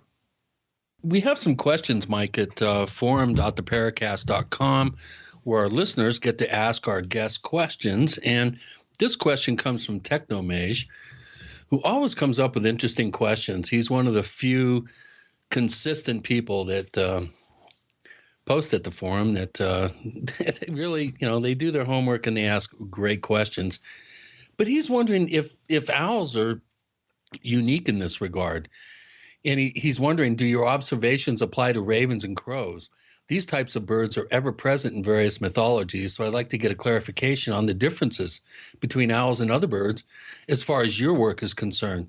And as we know, raven in North American native traditions is considered a trickster figure, and crow,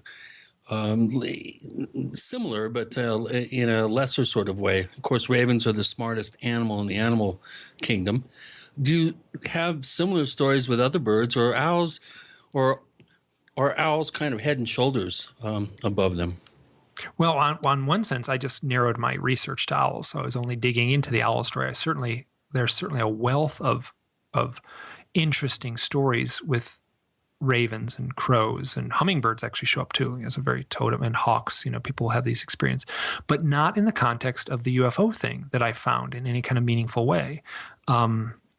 So the short answer is yes. There's an abundant mythology with ravens and crows and hummingbirds and other kinds of birds, but within the UFO context, I narrowed my focus to owls and owls only. Though there is some overlapping. I don't think I had any reports where people had odd experiences with ravens or crows, though. And I echo that. I have not, just a kind of glancing back over quite a bit of data. I don't recall. I think one case there was a large flock of ravens, which was kind of unusual. But other than that, I don't have any. Yeah, and I mean, I'm sure they exist in some form, but I simply haven't stumbled upon them. Hey, if I get too long-winded, you feel free to butt in, because I feel like I'm problem. drinking coffee here, so I got a big cup of coffee that I'm chugging down, and it makes me pretty gabby. So no problem. This is fascinating stuff, and I'm sure our listeners are going to agree. You know what? Let's do our break while he downs that coffee. With Gene and Chris and Mike Clelland, you're in the Paracast.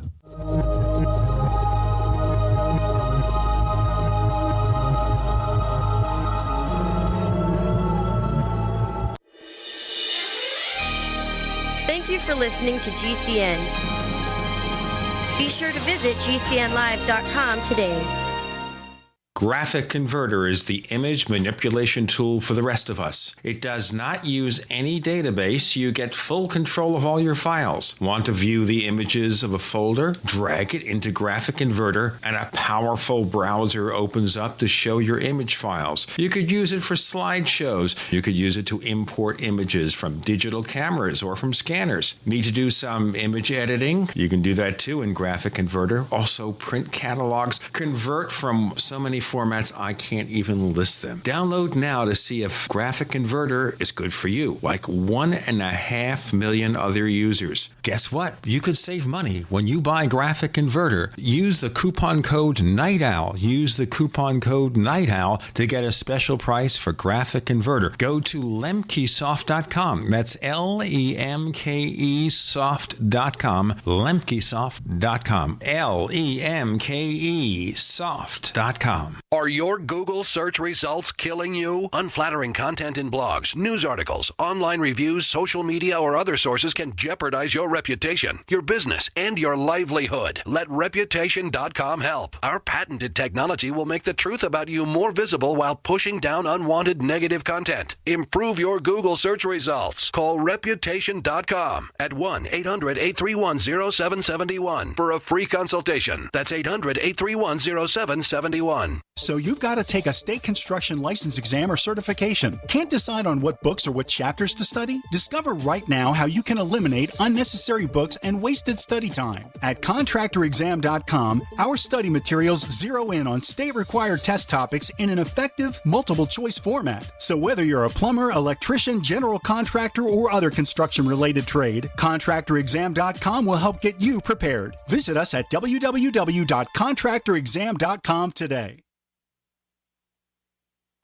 As the cold and flu season approaches, Silver Lungs is ready to help you and your family through the toughest of the year by supporting your immune system and overall health. From our best-selling colloidal silver generating system to our entire line of silver-based skin gels, nasal sprays, soaps, and silver solutions. Silver solutions remain one of nature's most powerful and least expensive antibacterial agents. Now you can produce your own for pennies a day in the comfort of your home using the breakthrough technology of the Silver Lungs generator. Learn more today at www.silverlungs.com. Attention, all men. Are you urinating more frequently? Do you wake up to urinate? Are you having a slower, weaker stream? Don't ignore the warning signs of your aging prostate. Get your free bottle of Super Beta Prostate. Super Beta Prostate is guaranteed to support a more complete emptying of your bladder, a fuller, stronger stream, and less waking at night to urinate. Super Beta Prostate is a product that I really like. I endorse it. I use it myself. I was very pleasantly surprised that Super Beta Prostate helped me fairly quickly. Super Beta Prostate is formulated with a natural plant enzyme called beta-cytosterol. It's so powerful, you'd have to take 100 saw palmetto pills to get the same sterols as just one Super Beta Prostate tablet. Don't ignore the warning signs of your aging prostate. Call now to get your free bottle of Super Beta Prostate. Call 1-800-853-1203. That's 1-800-853-1203. 800-853-1203.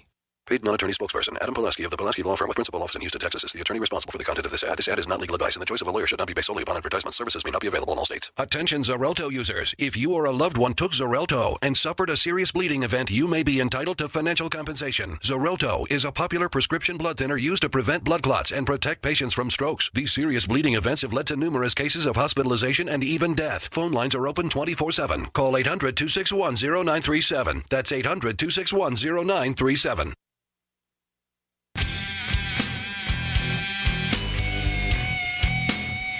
This is Kurt Sotheby, author of UFO Mysteries, and you're listening to the Paracast. I want to ask Mike Clelland a quick question about this. So it's common with possible abductions that you have this owl symbolism. But I want to clarify this and understand it. Are we assuming we're putting that picture on it, or is ET, if ET or whatever forces involved in abductions, presenting this possible screen memory? But the other larger question here is the UFO abduction experience itself a possible screen memory or camouflage for something else that we don't understand? We're trying to interpret it in a way we do understand. Okay, I address all of that in the book, and it's very murky. I mean, I kind of go down one avenue of thought and, pull on the threads as much as I can. Then I back up and I go down another avenue of thought. So as far as I can tell, the UFO, let's just begin with the premise that the UFO abduction experience, the contact experience, is something real, something really happening to people. People are, in my sense, that some of these things may be visionary, they may be in a kind of dream-like realm. And then other experiences, I think, can be quite literal. People come back with scars, with scratches, with marks. People have burn marks in the yard. There's associated witnesses that will tell of seeing UFOs over the house when a contact experience takes place. Those are very rare, but those are in the literature. There's multiple witness cases where, multiple people are taken. So, starting from the point that the UFO abduction experience is legitimate and real. Within that, you get these reports of the screen memory. Someone says they see a 4-foot-tall owl on their back porch. They go and look at it. The next thing they know, it's morning, and they don't know how the sun is suddenly coming up. There's an element of missing time there. That kind of report is fairly common in the lore. When you examine that, it's not a 4-foot-tall owl. It's something else on the back porch. It's presumably an alien, quite probably one of the gray aliens that's become so ubiquitous. Now, the real owls, this is where I was really drawn, and partially because I felt strongly when I was seeing owls, a lot of owls in the initial years of my own self research. The real owls were, how to say it, they had a power to them. You see an owl, you're struck by it. There's a weight to it, and I think ancient people as well as modern people, sense that. So why are UFO abductees reporting real owls in conjunction with their contact experiences? I have a few accounts, not many, but actually a surprising number, but people seeing, for an example, someone's sitting in the forest, they're with some friends, they look up and there's an owl at the tippy top of a tree. The next thing that happens, the owl flies off, and then a giant triangular ship flies over. This one woman described this exact experience, and she told of the ship basically. She said, well, it wasn't like a metal ship. It was almost like a interdimensional crystalline thing. She was fighting for words to describe this thing, like it was like flittering through our reality and overlapping somehow. So these stories are what was fascinating me, and those were the threads that I was pulling on. I have a question here that It kind of dovetails from, what you're describing in terms of like potential screen memories. This comes from Ravensfee, and she says that in your chapter on owls as screen memories, you document a number of stories in which owls are seen but are too large, or wearing boots, or indulging in other strange behavior. And so you suggest, understandably, that these are not real owls. But when people tell similar stories that feature spindly grays, you seem to accept the veracity of what is being seen. If the appearance of the 4-foot owls are not to be believed, why should we not also think that the reports of gray aliens are also unrepresentative of an objective reality? Good question. If we assume witnesses are having some of their memory screened or vision distorted, how can we ever tell which parts of witness reports represent something approaching the truth? That's the challenge, isn't it? I mean, that's the challenge. And in a way, as I get into the meat of the book, I wrestle with these grander questions. Like you're getting into what's the fabric of reality when you start to go down these avenues of thought. Yes, I mean, so here's the story. So this woman, her name is, her pen name is Lucretia Hart. And she told a story when she's now a woman in her 40s. But at the time when this event took place, she had already had a lot of contact experiences, and they had all happened at night. So she was working at a summer camp for girls out on the Pacific coast. So she's actually in the summer camp, walking from one building to another. She's walking along a little path that connects these buildings. And she can actually hear the girls playing behind her. She's 19 years old.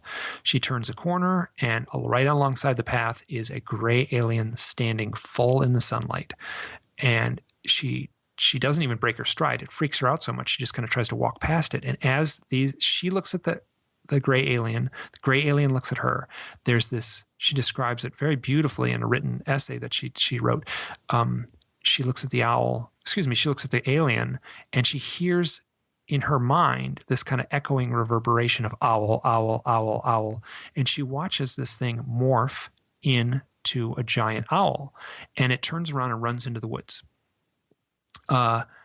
So, I mean, what am I to make of that? It runs into the woods? That's an interesting description. That's her. So this giant owl turns around and runs into the woods. She actually went back. She said it ran in an eerily smooth way, and she went back later and realized this is where it gets very murky. She if it ran into the woods, there was a ditch it would have had to have crossed. So it would have had to step down and then step back up. So, but it didn't do that. When she watched it, she said it ran in an eerily smooth way. Now, so here we're presented with something where a gray alien morphs into an owl. This is exactly the screen memory, right? So somehow she hears a psychic projection in her mind going owl, owl, owl, owl. She watches this thing morph into an owl. The implication is that she caught this thing off guard. Very, very strange story. I mean, if these things are as psychically powerful as they're supposed to be, how do you catch them off guard? Why would it, with the fact that it ran into the woods, but then it ran eerily smooth across a ditch, opens even more questions. What was really going on? So I can't answer all these questions, but I can address the accounts, right? So I trust the people that tell the story are telling the story as accurate as they can, but I just have to retell the account that they shared, and then in an after fact, I can then speculate on the deeper implications. Well, that leads to another question that I think is very good from Ravensfee, who's been a poster at forum.theparacast.com since the end of May 2014. And she is one of many people that log on to our question thread at forum.theparacast.com and ask questions of our guests. And she points out an interesting quote from Louis Pasteur that's translated as, quote, "Chance favors the prepared mind," unquote. So to what extent do you think experiencers or you are co-authors of synchronistic events that people then later describe? I mean, what do you get a sense of where, that was her question. And my follow-up to that is, do you get a sense of there's a demarcation point between the reality of an experience and then where we actually co-create it? There's a chapter in the book called Dr. Kirby Surprise. And this is a fellow who published a book just a few years ago, with the title of Synchronicity. I got to be very careful. I'm not sure his title. He's a doctor, and he works as I'm not sure if he's a psychologist or psychiatrist right off the top of my head. But he wrote a book about synchronicity and his his sort of unified field theory on what might be at the source of the synchronicity. And his take on it is that the synchronicity is actually generated by the observer.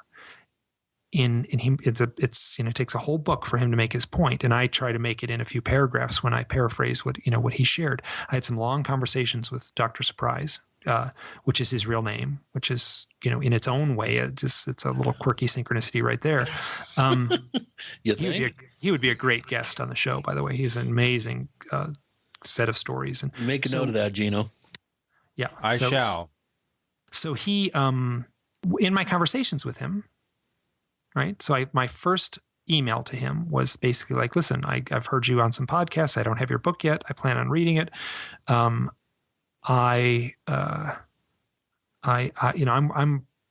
have these UFO experiences in my life, and I'm proceeding forward with the premise that UFO experiences have more synchronicities than the rest of the population. Let's go and stop right there for a second, and then we'll get on. We have Mike Clelland. The book is The Messengers.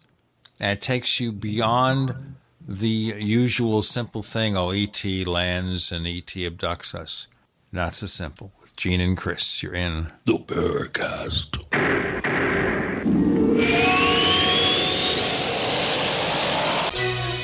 Thank you for listening to GCN. Visit GCNlive.com today. First came Attack of the Rockoids, and it was a critically acclaimed success. And now there's The Coming of the Protectors. A former military intelligence man is contacted by a space woman in a dream that turns out to be a nightmare because evil forces on her distant planet are planning to conquer the Earth. This is gripping science fiction of the classic kind. Attack of the Rockoids and The Coming of the Protectors. Find out more at rockoids.com. That's Rockoids, ROCKOIDS.com. So here's what happened. I was placing an order online. The site went down. It took hours before it returned, but I'd already placed the order with another company. If your site goes down, you could lose business. And if you have a business or personal site, you'll want to know it's easy to run and it will stay online. At iWeb, your site is hosted on one of the most reliable networks in the world. Talk to a sales rep at iWeb.com. Use the promo code TechNightOwl for a special discount. Are you tired of commuting to a job that makes someone else rich, working harder than ever, but getting nowhere? Do you hate spending hundreds of dollars every week on daycare, having someone else raise your children? With our opportunities, you can start earning money as soon as next week. You get to be the boss, work from home, and live a happier life. At Be the Boss Network, you'll find hundreds of work-from-home opportunities that you can literally start today and be earning money as soon as next week. Go to freedom106.com and start earning money as soon as next week. You get to be the boss. Get out of the rat race. Work from home. Go to freedom106.com right now and change your life today. That's freedom106.com. Go to freedom106.com and start earning money as soon as next week. You be the boss. Go to freedom106.com.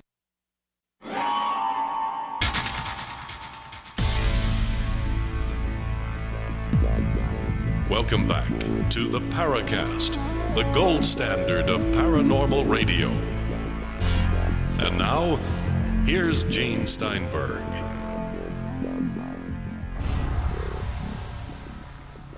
Before we go on with this, why are people looking for the simple explanation for this?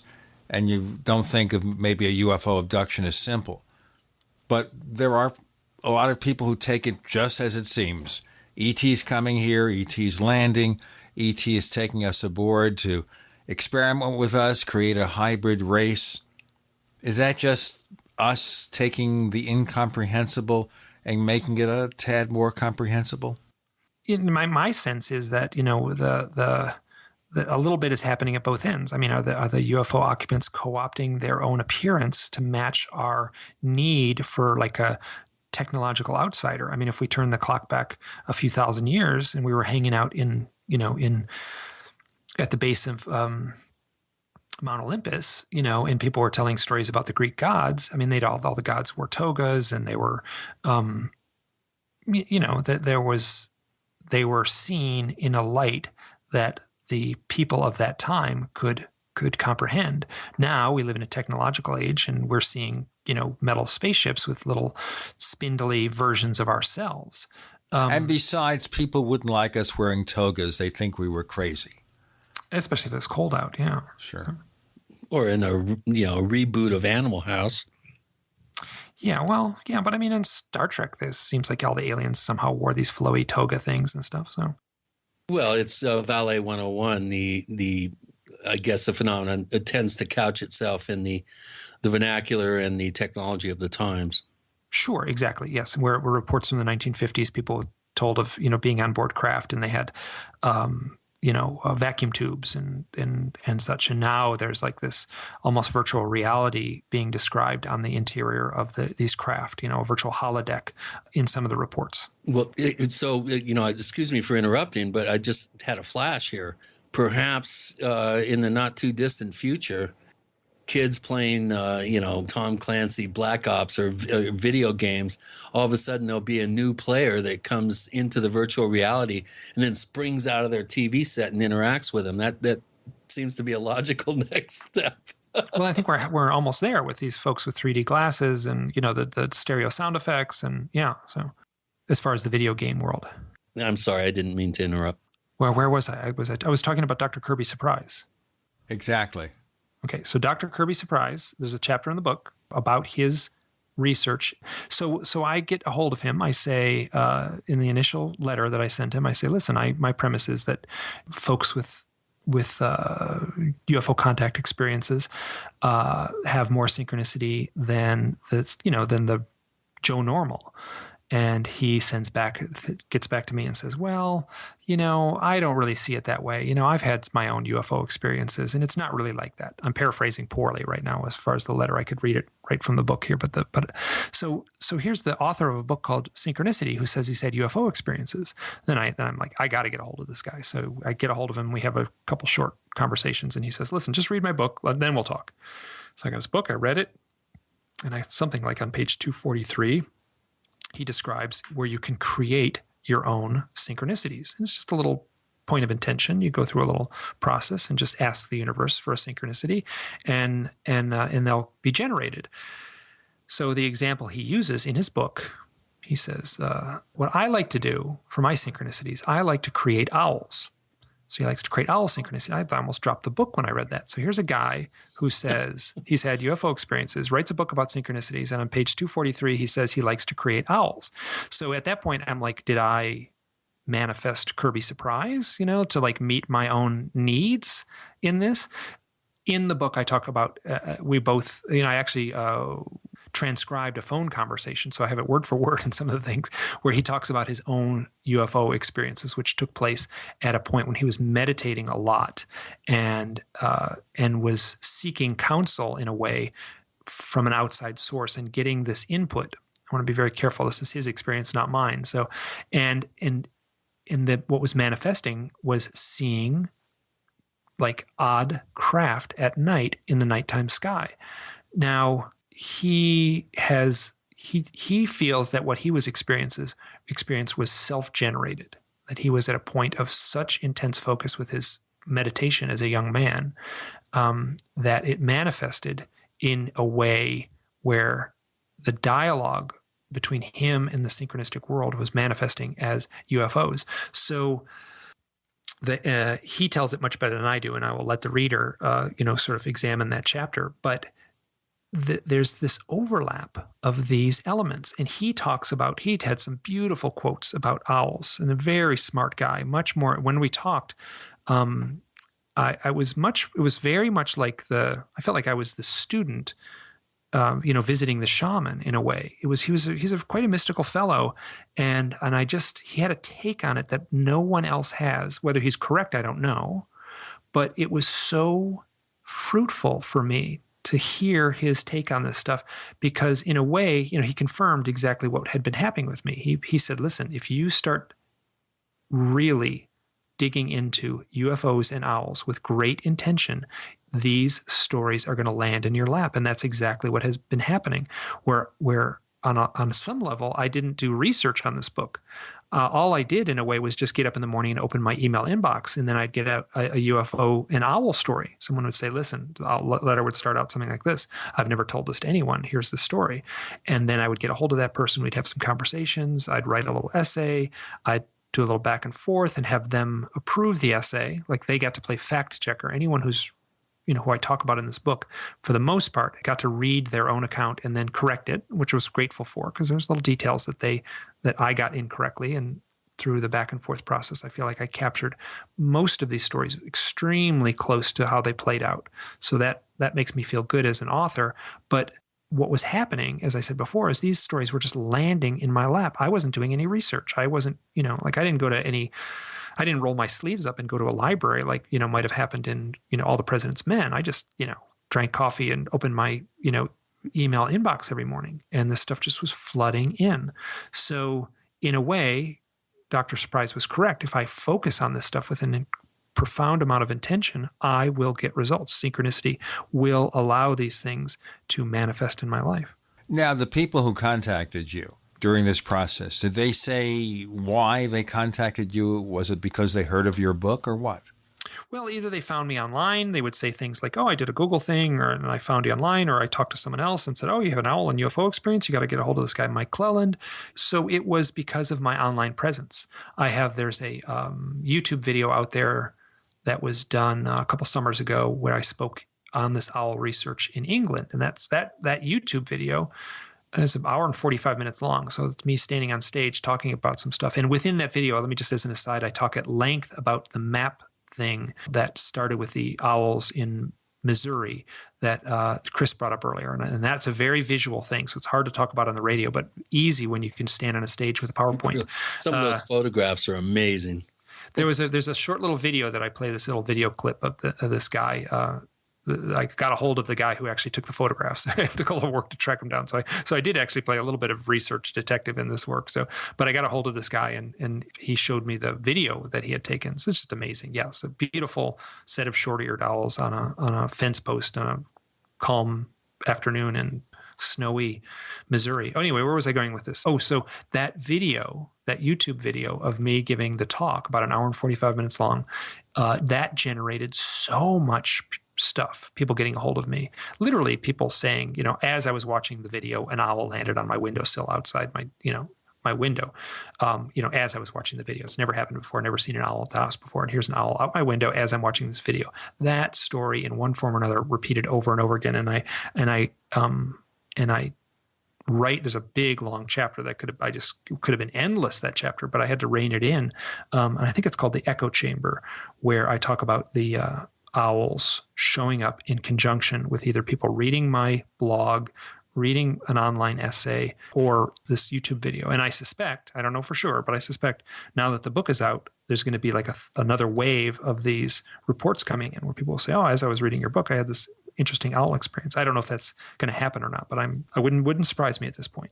So maybe there'll be a book too. We've got Mike Clelland joining us with Gene and Chris. You're in the Paracast.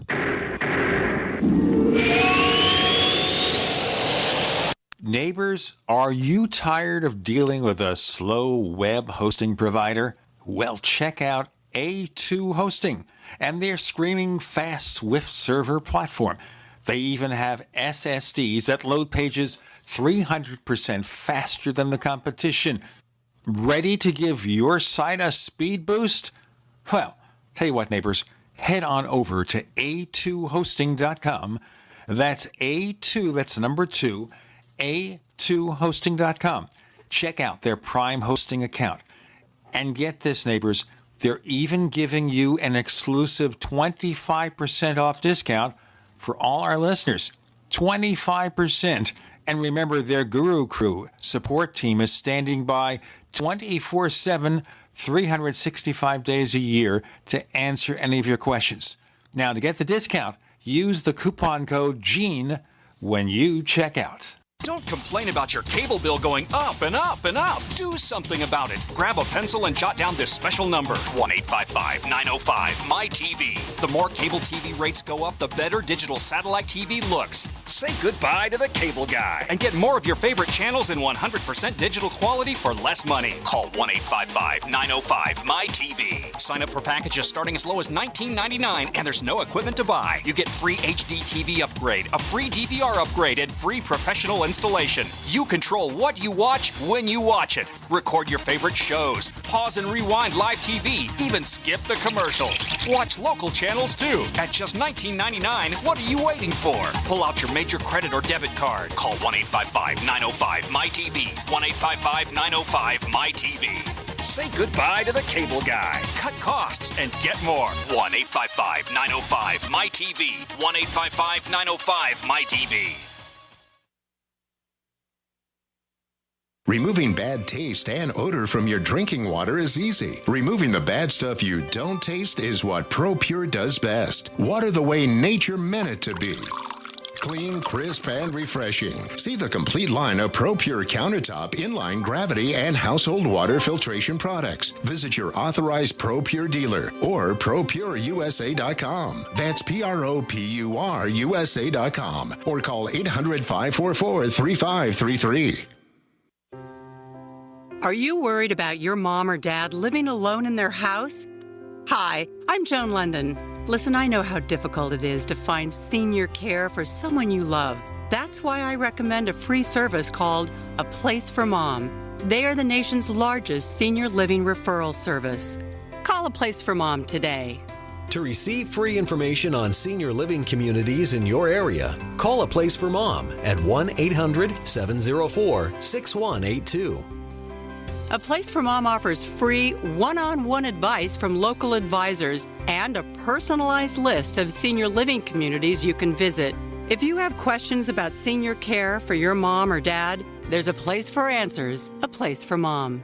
Call A Place for Mom in the next 10 minutes to get your free ebook on financing senior care as well as free information on senior living communities in your area. Call 1-800-704-6182. That's 1-800-704-6182. A lot of people's lives and bodies are out of balance.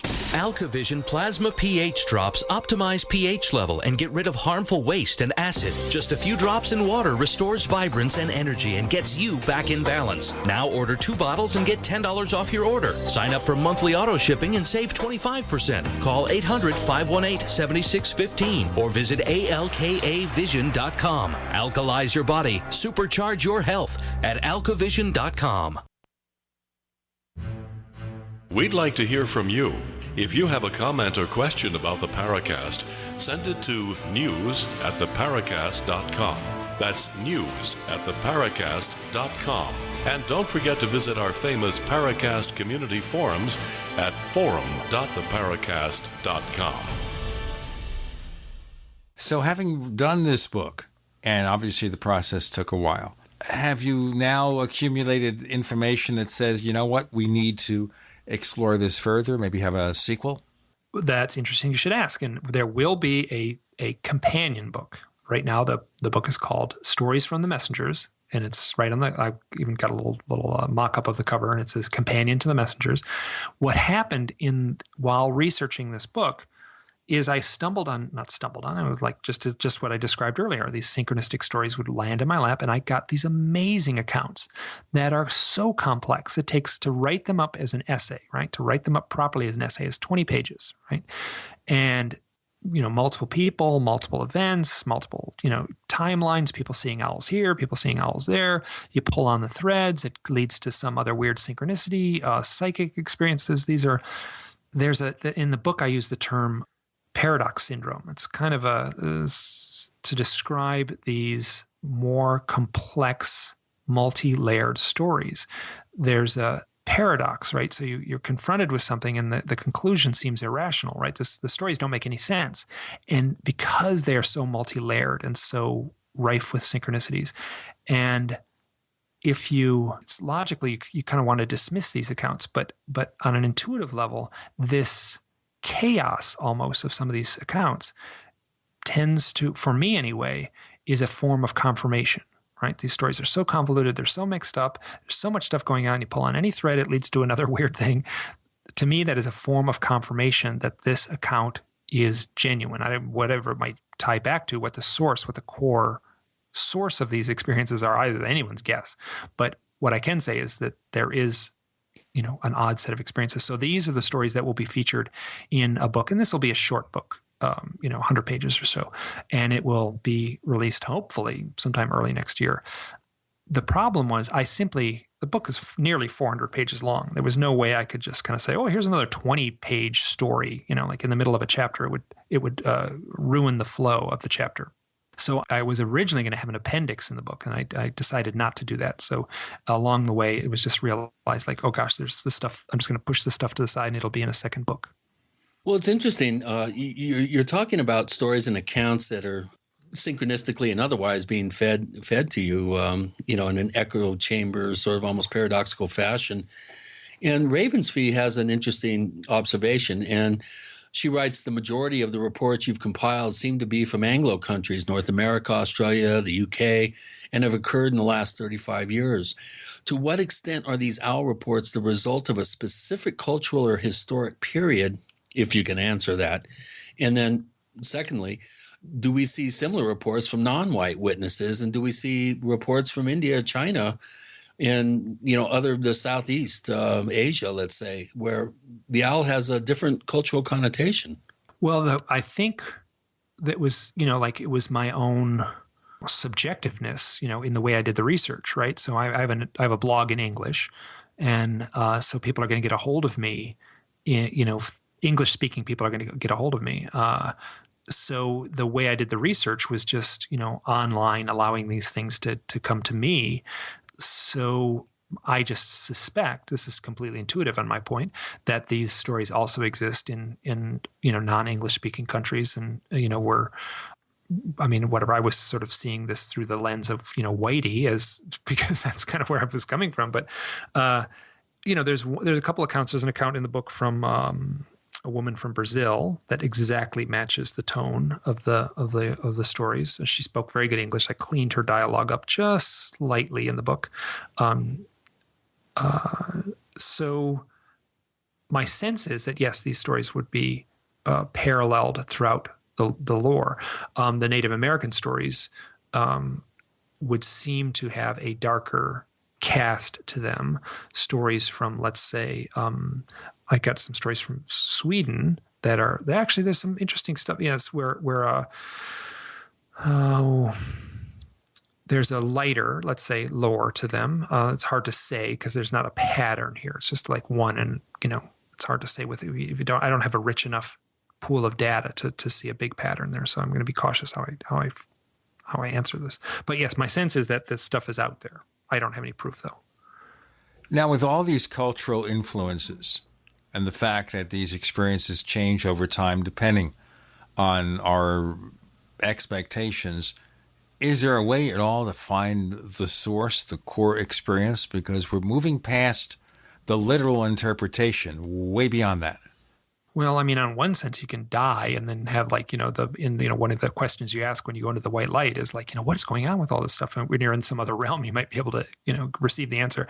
Quite honestly, I think that my God, how many UFO books have been written in the last 70 years, and how divergent are the conclusions, so I don't know what the source is going to be. so I'd be foolish to say what I think the source might be.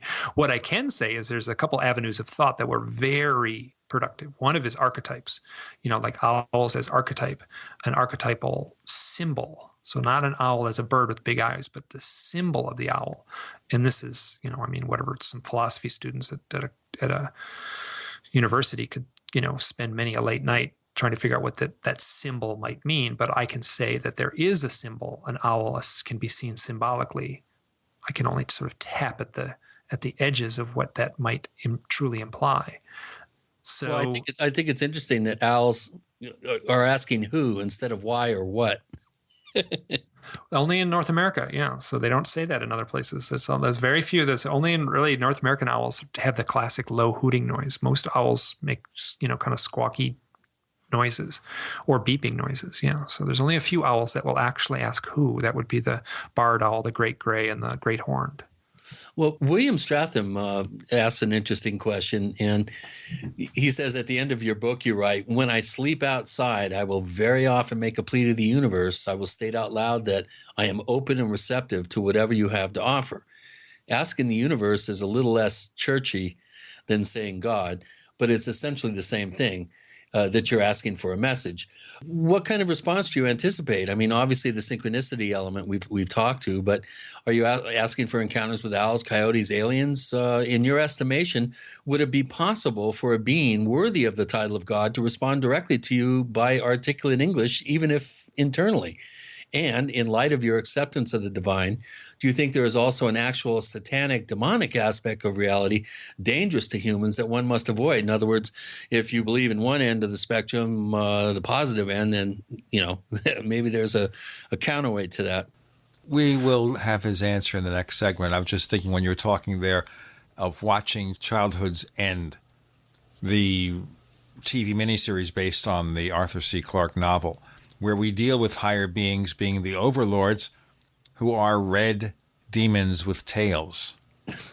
Forked tails, actually, or spaded tails. Certainly. I don't know, kind of a depressing ending that I don't want to do a spoiler here.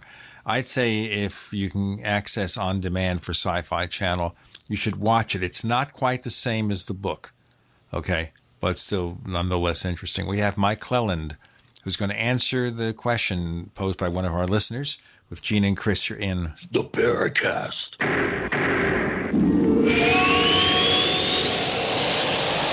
Wishing you the brightest of Christmas seasons and best wishes for the new year from the Genesis Communications Network, GCN. We use mobile devices right against our bodies every day, but growing scientific evidence has emerged showing serious health risks associated with exposure to EMF radiation emitted from these devices. The solution is Defender Shield, the most effective mobile radiation shielding ever developed. Defender Shield blocks virtually 100% of EMF radiation from cell phones, tablets, and laptops, and starts at just $64.99. Buy now at DefenderShield.com. For 10% off, use promo code GCN. DefenderShield.com, the worldwide leader in mobile radiation shielding. Hi, I'm Dr. Sam Nussbaum with the Anthem Foundation. Premature birth is the leading cause of death of babies and disabilities for children. That's why we support the March of Dimes to help mothers have full-term pregnancies and healthy babies. Join us in supporting cutting-edge research, treatment and outreach to help moms during their pregnancy and give every baby a healthy start in life. Learn how you can help at marchofdimes.org.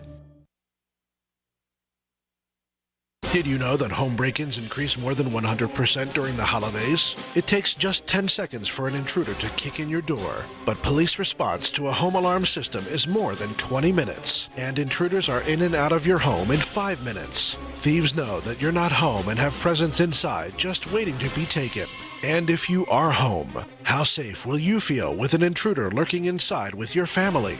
That's why police across the country are recommending you use Door Armor. Proven to withstand the force of a battering ram, Door Armor keeps intruders out. It's easy to install and barely visible, and your Door Armor is guaranteed for life. Go to InvasionStopper.com for a very special buy one, get one at half off deal. These savings are for a limited time and only available to GCN listeners. Protect your valuables and loved ones this holiday season.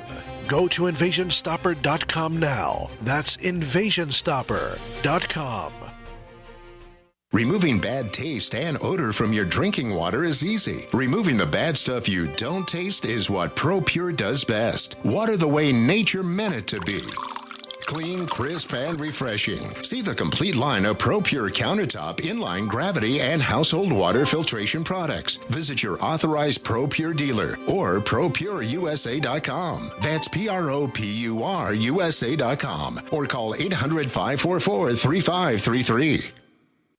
What would your life be like if you woke up each morning with new vitality, feeling better than you have in years, and you noticed a difference in your sleeping patterns, blood sugar levels, and had a sense of well-being overall? There's something that is changing thousands of people's lives, and you could be one of them. It's called Heart and Body Extract. Sharon Harris, co-creator of Heart and Body Extract, talks about the positive effects of Heart and Body Extract. What happens with the formula Heart and Body Extract is it's giving the body the necessary vitamins, minerals, amino acids, enzymes, and phytonutrients so the body will heal itself. And yes, the body does have the ability to balance blood pressure, balance cholesterol, clean and unclog the arteries. It can also work on balancing the circulation for diabetics. So the body is an amazing thing. It simply needs some help so it has the tools to heal itself. Heart and Body Extract gets results. To order your 2-month supply, call now, toll free at 866-295-5305. Order online at hbextract.com.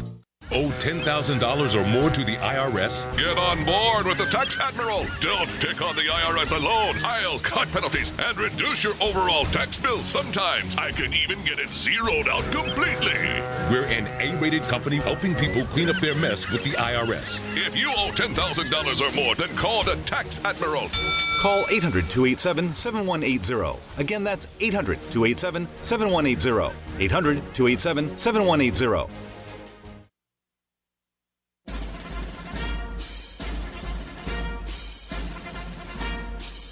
Hi, it's Grant Cameron from presidentialufo.com.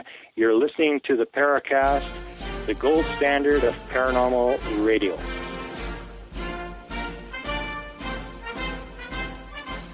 So I've been giving Mike Clelland a little time to digest the question from one of our listeners at forum.theparacast.com in the question bank. Mike?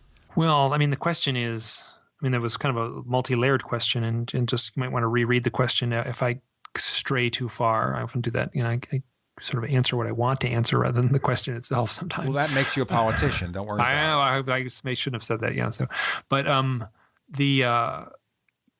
so you make a plea to the universe. Like I kind of go right up to the line and say, calling it God, and then back off, and that's. But so you make a plea to the universe.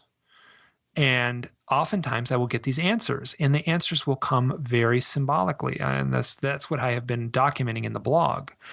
How to say this? Like, so if I answer, if I ask the question, like, what's the meaning of the universe? And then, God steps out of a cloud and explains it very succinctly to me, and then steps back into the cloud. kind of what's the fun in that? Wouldn't it be better to, like an example is I would sleep out in the mountains and have make that plea as I was going to bed, get up the next morning, and nothing, no dreams, nothing happening during the night. But on the walk out, I would have amazingly beautiful sighting. This is one example of a pine marten, which is a bright sunny day, pine marten out in the middle of a meadow, close to me, walking along with me for a little bit, amazing sighting of a pine marten. So what is the symbology of that animal? So then that would lead me, which is a very rare sighting. Not many people, it's not unusual to see them, but the sighting I had in this particular instance was up close. And then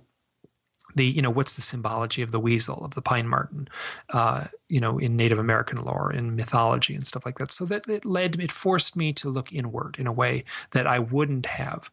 And there were some clues there, that represents the vitality of a life. And so that was that was perhaps the message I needed at that moment. So you get what you seek. Is that like the mirror effect that John Keel talks about? You look into the abyss and the abyss looks back. Yeah. And whether it's demonic is this is where that's all subjective. It's all, subject to your cultural biases and, the environment that you were raised in. And of course, one man's demon is another man's, dark lord or whatever. So everything's relative, obviously. Exactly. And I've certainly heard people, sat with people, and they've told me extremely dark, frightening stories. I've also heard people tell like beautiful, blissful, transcendent stories. And I trust both these people are telling their real experiences. So what am I to make of this? this phenomenon, whether it's a UFO thing or however, whatever grand umbrella term you want to use, can manifest in these extremely divergent ways, and it doesn't make one person right and one person wrong. So, but yeah, it's like a careful what you wish for scenario, subconsciously, fully consciously or unconsciously. Sure. Yeah. Yeah. Just, have your intention and your focus, kind of tuned into where you actually want to go, and don't shoot yourself in the foot.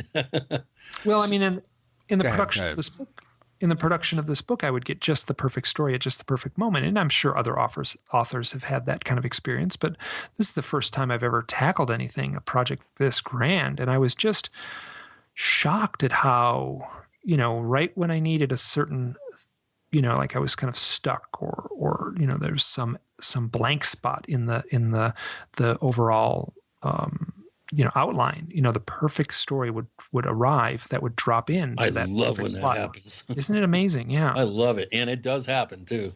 Yeah. Well, Mike, Shadow Gov, who's, been a poster since 2009, and he's only actually posted 19 messages at the forum at forum.theparacast.com. So you're bringing them out of the woodwork, which is a good thing.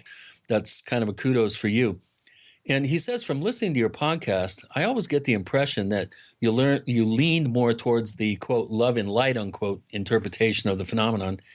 And he thinks your views are actually more nuanced than that. But he says, I always felt that this was his bias. However, on several podcast episodes, he talked about Dr. Carla Turner, which is a much darker view of abduction. So I always sensed that there was a tension between opposing views throughout your shows. And, he says, I was wondering where you stand now. Do you think that there's any, my question is, do you think there's a leaning one way or another, or it is all totally subjective in the sense or the eye of the beholder or the experiencer? Well, I can tell you, I want it to be all love and light. You know what I mean? Wouldn't that be nice? That's a very much a want. There's nothing I would love more than to realize or to have some answer that the source of all this is from this benevolent, angelic presence that's leading us forward. There are certainly stories that match that closely. You could that would paint that picture, but that's not universal. So, the scales are constantly tipping. I feel like I've got this kind of empathic side to me where I'm empathetic and when someone tells me a story, I just get wrapped up in it. I feel it, I sense it, I listen to their words, I just get sort of drawn into it. And so for instance, you go to a UFO conference, you talk to one, lady with her flowy linen dress and her turquoise beads and stuff like that at one table, and you hear her account, and it's just angelic and beautiful. And and I listen as closely as I can and try to hear exactly what she's saying. And then you walk across the aisle and you talk to someone else, some former military guy with a mustache and a bunch of documents on his desk, and you hear a completely different account. And the same thing happens to me. I get drawn in, I get swept away by the story. And in a way, somewhere early in the book, I say I'm a disciple of the story. And what I tried to do in this book was, which I didn't, sometimes I succeeded, sometimes I didn't, was I let the story speak for itself, right? So you have the shaman sitting around the campfire, would tell the story to the villagers, right? And they would all listen attentively. And the story would probably be told in symbolic form. And then at the end, I don't know if it's the role of the shaman to say, well, here's the meaning of the story. Here's what it really means. Here's all the underlying stuff. Here, let's examine the story. I think the story itself has a power, and then sometimes you can over-examine it and get lost. And I feel like I probably did that to a degree in the book, where I over-examined this. And I mean, you can almost sense that this book is me being lost in that attempt to make sense of these kind of accounts. That's a very honest assessment of your work. Most authors would like to think that they are in complete control and are totally on top of their work. And it's good to hear that there's, some areas where you're really not sure. And you are a very good analyzer of data, and you allow your mind to go in different directions, and then you pick up the relevant bits. And I've always, felt that about you, and it is almost to a fault. But, here's another question from ShadowGov, and, he says it's a bit off topic, but he understands that you're active in the ultralight backpack community and you're an avid outdoorsman. And as such, he's wondering if you would care to address the following questions. Have you ever looked into David Paulides' work, the Missing 411 Project?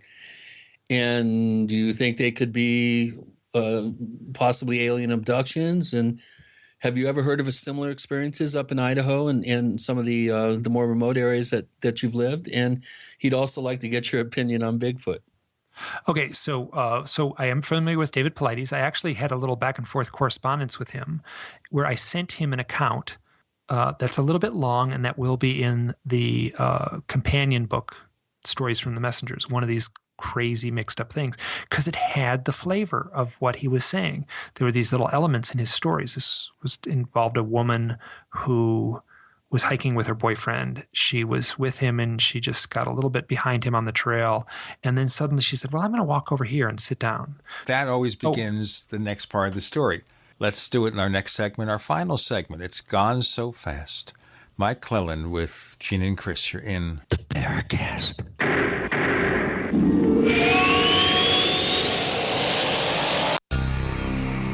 Thank you for listening to GCN. Visit GCNlive.com today. Graphic Converter is the image manipulation tool for the rest of us. It does not use any database. You get full control of all your files. Want to view the images of a folder? Drag it into Graphic Converter and a powerful browser opens up to show your image files. You could use it for slideshows. You could use it to import images from digital cameras or from scanners. Need to do some image editing? You can do that too in Graphic Converter. Also print catalogs. Convert from so many formats I can't even list them. Download now to see if Graphic Converter is good for you, like 1.5 million other users. Guess what? You could save money when you buy Graphic Converter. Use the coupon code Night Owl. Use the coupon code Night Owl to get a special price for Graphic Converter. Go to lemkesoft.com. That's LEMKEsoft.com. lemkesoft.com. LEMKEsoft.com. Paid non-attorney spokesperson Adam Pulaski of the Pulaski Law Firm with principal office in Houston, Texas is the attorney responsible for the content of this ad. This ad is not legal advice, and the choice of a lawyer should not be based solely upon advertisement. Services may not be available in all states. Attention Xarelto users. If you or a loved one took Xarelto and suffered a serious bleeding event, you may be entitled to financial compensation. Xarelto is a popular prescription blood thinner used to prevent blood clots and protect patients from strokes. These serious bleeding events have led to numerous cases of hospitalization and even death. Phone lines are open 24/7. Call 800-261-0937. That's 800-261-0937. If you're like me, you're concerned about the stock market and the economy. You're asking the questions, but it just doesn't seem that you're getting the right answers. Well, my friends at the Wealth Preservation Institute not only have the answers, but they've put together a free report, How to Survive the Upcoming Economic Collapse and Protect Your 401ks, IRA savings, and retirement income. Don't hesitate. This report's for free for a limited time by calling 888-772-2929. That's 888-772-2929. Take back your financial lives today. If survivalist housing has been in your plans, get ready. We're bringing our Timberline Range Camps to you February 6th through 14th. The Great American Outdoor Show in Harrisburg, Pennsylvania. Get an up-close look at some of our most popular Timberline models or visit survivalistcamps.com to pre-order a camp. We'll bring it to the show and save you the cost of shipping. It's the perfect time to get that camp you've wanted. Go to survivalistcamps.com, then plan on joining us at the Great American Outdoor Show in February in Harrisburg, Pennsylvania. Hello? Congratulations. For what? For losing all that weight. How'd you do it so fast? ASAP. What? What's that mean? Are you ready to get as skinny as possible, as soon as possible, as simple as possible, and as sexy as possible? I'm listening. Then get with the ASAP program. It's real and it works. No smooth talk, no slick advertising, and no exaggerated claims of success. I've got to know more. Welcome to ASAP, as slim as possible. Whether you have 10, 20, or 50 pounds to lose, ASAP ASAP is your weight loss answer. ASAP targets the abnormal fat reserves and makes them available to be burned as fuel and contains no caffeine or hormones. Order ASAP at wholesale prices or join the team to share the business with others. Visit GCNteam.com or call 877-878-4203. GCNteam.com or call 877-878-4203. Lose weight and look great with ASAP, as slim as possible. Hey, Berkey Guy here. Are you still drinking unfiltered tap water? Does your water contain chlorine or fluoride? Will you have drinkable water in an emergency? The Berkey Guy is here to help you remove these and other potential contaminants from your water, thus helping you drink clean, purified water. We offer Berkey water purification systems at the lowest available prices online. Don't go another moment without Berkey system. Over the last 10 years, we've helped thousands drink clean, purified water. Join them by visiting goberkey.com or call me, the Berkey Guy, at 877-886-3653. That's 877-886-3653.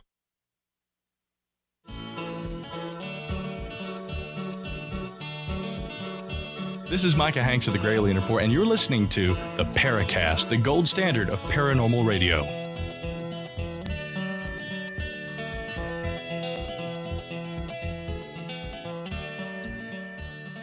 Okay, Mike Clelland telling the story, which is going to be part of the companion book for the Messengers.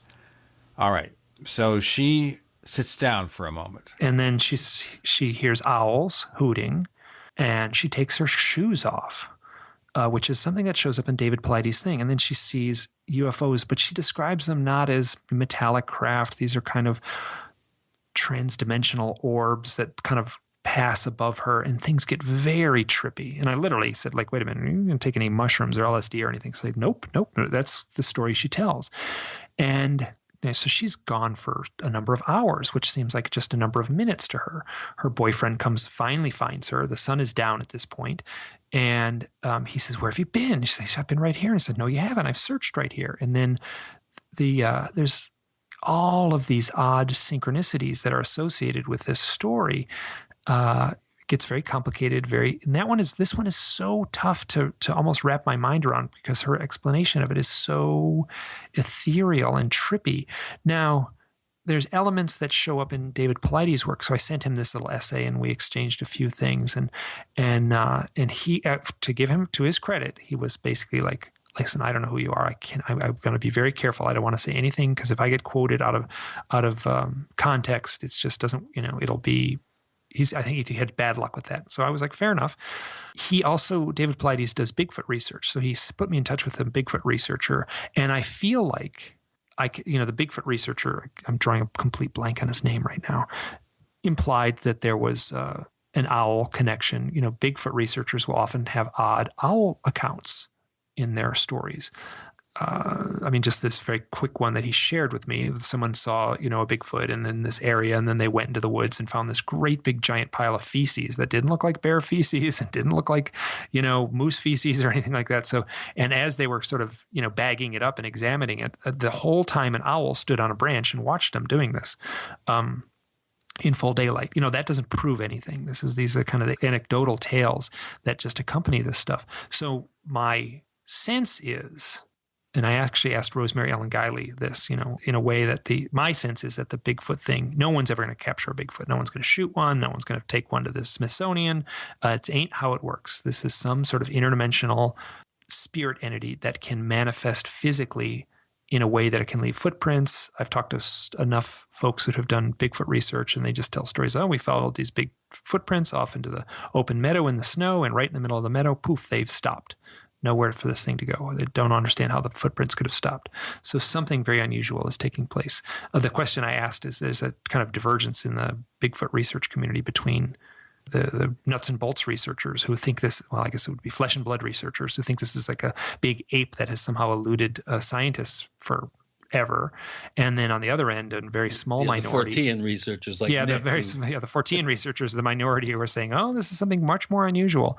And I asked Rosemary Ellen Guiley, like, okay, if they had a pie fight at a Bigfoot conference, who would win the pie fight? The flesh and blood researchers or the Fortean ones? And she, in her way, she didn't answer it. She said, well, there are certainly more of the flesh and blood researchers, sort of implying that they would win the pie fight. Well, maybe they're using larger pies also.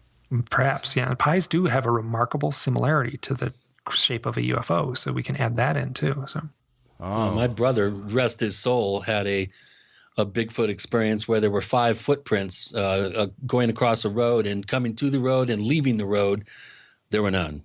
And one of them was so pristine they could actually see the foot whorls in the print. Yeah, I don't know what to make of any of this, except that people are reporting this. And I know a UFO abductee who's doing what I consider very strong Bigfoot research in Utah. Oh, wow. So I mean, what to make of that? So one thing leads to the other. Now, do you have any hopes here in getting any answers out of this, or as every step of the journey bringing its own questions? I have no hopes of getting an answer. I enjoy the mystery. You know what I mean? There's kind of a point in the middle of the detective novel, right? You know, where like, you know, the crime hasn't been solved, and there's a reason there's like detective novels are a popular genre like this. It's like, wow, this is really engaging. This is exciting. This is fun. At the end of the book, oftentimes it's a kind of a letdown, you know, like, oh, that person did it. Okay. But the joy of the detective novel is somewhere in the middle. And in a funny way, I feel like I'm in the middle of this, you know, in a way, the novel of my life, where I'm digging into this stuff. And it has been remarkably fun. So I don't expect an answer. If I proclaimed some answer, someone can find this thing later. If I do proclaim an answer and call me out on it, I would caution anyone to not trust the answer I gave. So, but I mean, I might have some good questions. I mean, like the archetype thing is a really interesting avenue of thought to go down that road and think about, how that how that plays out. And so, yeah, I don't plan on finding an answer. And at the same time, no agenda to promote or a drum to bang. Well, an agenda to promote and a drum to bang would be that this stuff is far stranger than we dare suspect. Like what I did is I underwent a journey. I picked the most tiny fractal at the far corner of the UFO phenomena, right? Like the owl is the most insignificant part of the overall grand UFO bag of worms, right? I mean, oftentimes you'll pick up a UFO book and owl gets mentioned once, one page. And I've done a lot of searches of books, so I can say that with authority. It gets mentioned. Little teeny owl. Oh, and then they saw an owl. Oh, and then they just the big thick book, and that's the only mention you get of it. So it's this tiny part of a big phenomenon. But in looking at it, I produced a 400-page book, and I'm just about to publish another one that's going to be, over 100 pages. Why? Like I picked the tiniest, most insignificant part of a great big thing, and stuff just gushed out everywhere. I mean, I was like flooded with this stuff. I mean, the stuff I didn't include is just as good as the stuff I did include, and it, the only reason I didn't include it because I would just be telling the same story over and over and over again. It wouldn't do any good to tell a chapter that was just repeating the same story. I'm totally enthralled on it, so I have no problem reading and dissecting the same stories over and over again, but it just isn't not going to serve the reader any purpose to hear the same story over and over again. But so, I picked the tiniest little insignificant nuanced speck of a great big giant mess of, conflicting ideas. And it was so fruitful. So, I don't know what to say. If I have a drum to bang, it's that this stuff is wildly more complex and more nuanced and more playful in many respects than one would dare assume if they only watched late night documentaries with scary music and cheesy reenactments. So. We've got to stay away from those cheesy reenactments. Okay, Mike Clelland, we're just about out of time. Would you tell our listeners where they can find out more information about the Messengers and your ongoing work? The book is published by Richard Dolan Press. You can go Google Richard Dolan Press and it'll come right up and you can search it out there. You can go to Amazon. You can search it out there. You can go to my blog, which is Hidden Experience, all one word, hiddenexperience.blogspot.com. You could Google my name. The first thing that comes up is if you Google my name and owls, you'll go right to my blog. This book is very much a product of the internet era, as far as the way it was researched and the way it was culminated. And so just a simple Google search, it should come right up. I have a lot of backlogged blog posts. I haven't been attending to the blog in the last couple of years because I've been so swamped with this book project. So as the book project, is now complete, hopefully I'll get a little more back into the, writing some articles for an online forum. we'll look forward to them. You can find us on Twitter. We're known as the Paracast. Look for the Paracast on Twitter. Send us a tweet if you want. Don't quote Donald Trump, please, okay? Just asking you to do that. We have 2 Paracast forums on Facebook. You can go to either one. We don't care. We have the special subscription premium package of the show. You get a higher quality audio, ad-free version of the Paracast, the After the Paracast wrap-up show. You get show transcripts just starting to roll in there for several of our episodes. More will come. It takes time to make those transcripts. We have the first video up real soon now. Chris is working on it as we speak. To learn more about the Paracast Plus, go to plus.theparacast.com. There are low monthly, annual, 5-year, lifetime subscription rates. The longer-term subscriptions get free ebooks from Chris O'Brien. What else can you ask? Plus.theparacast.com. Oh, this has been a fun-filled episode. Yeah, thanks, Mike. Mike Clelland, thanks for joining us on the Paracast. You're very welcome.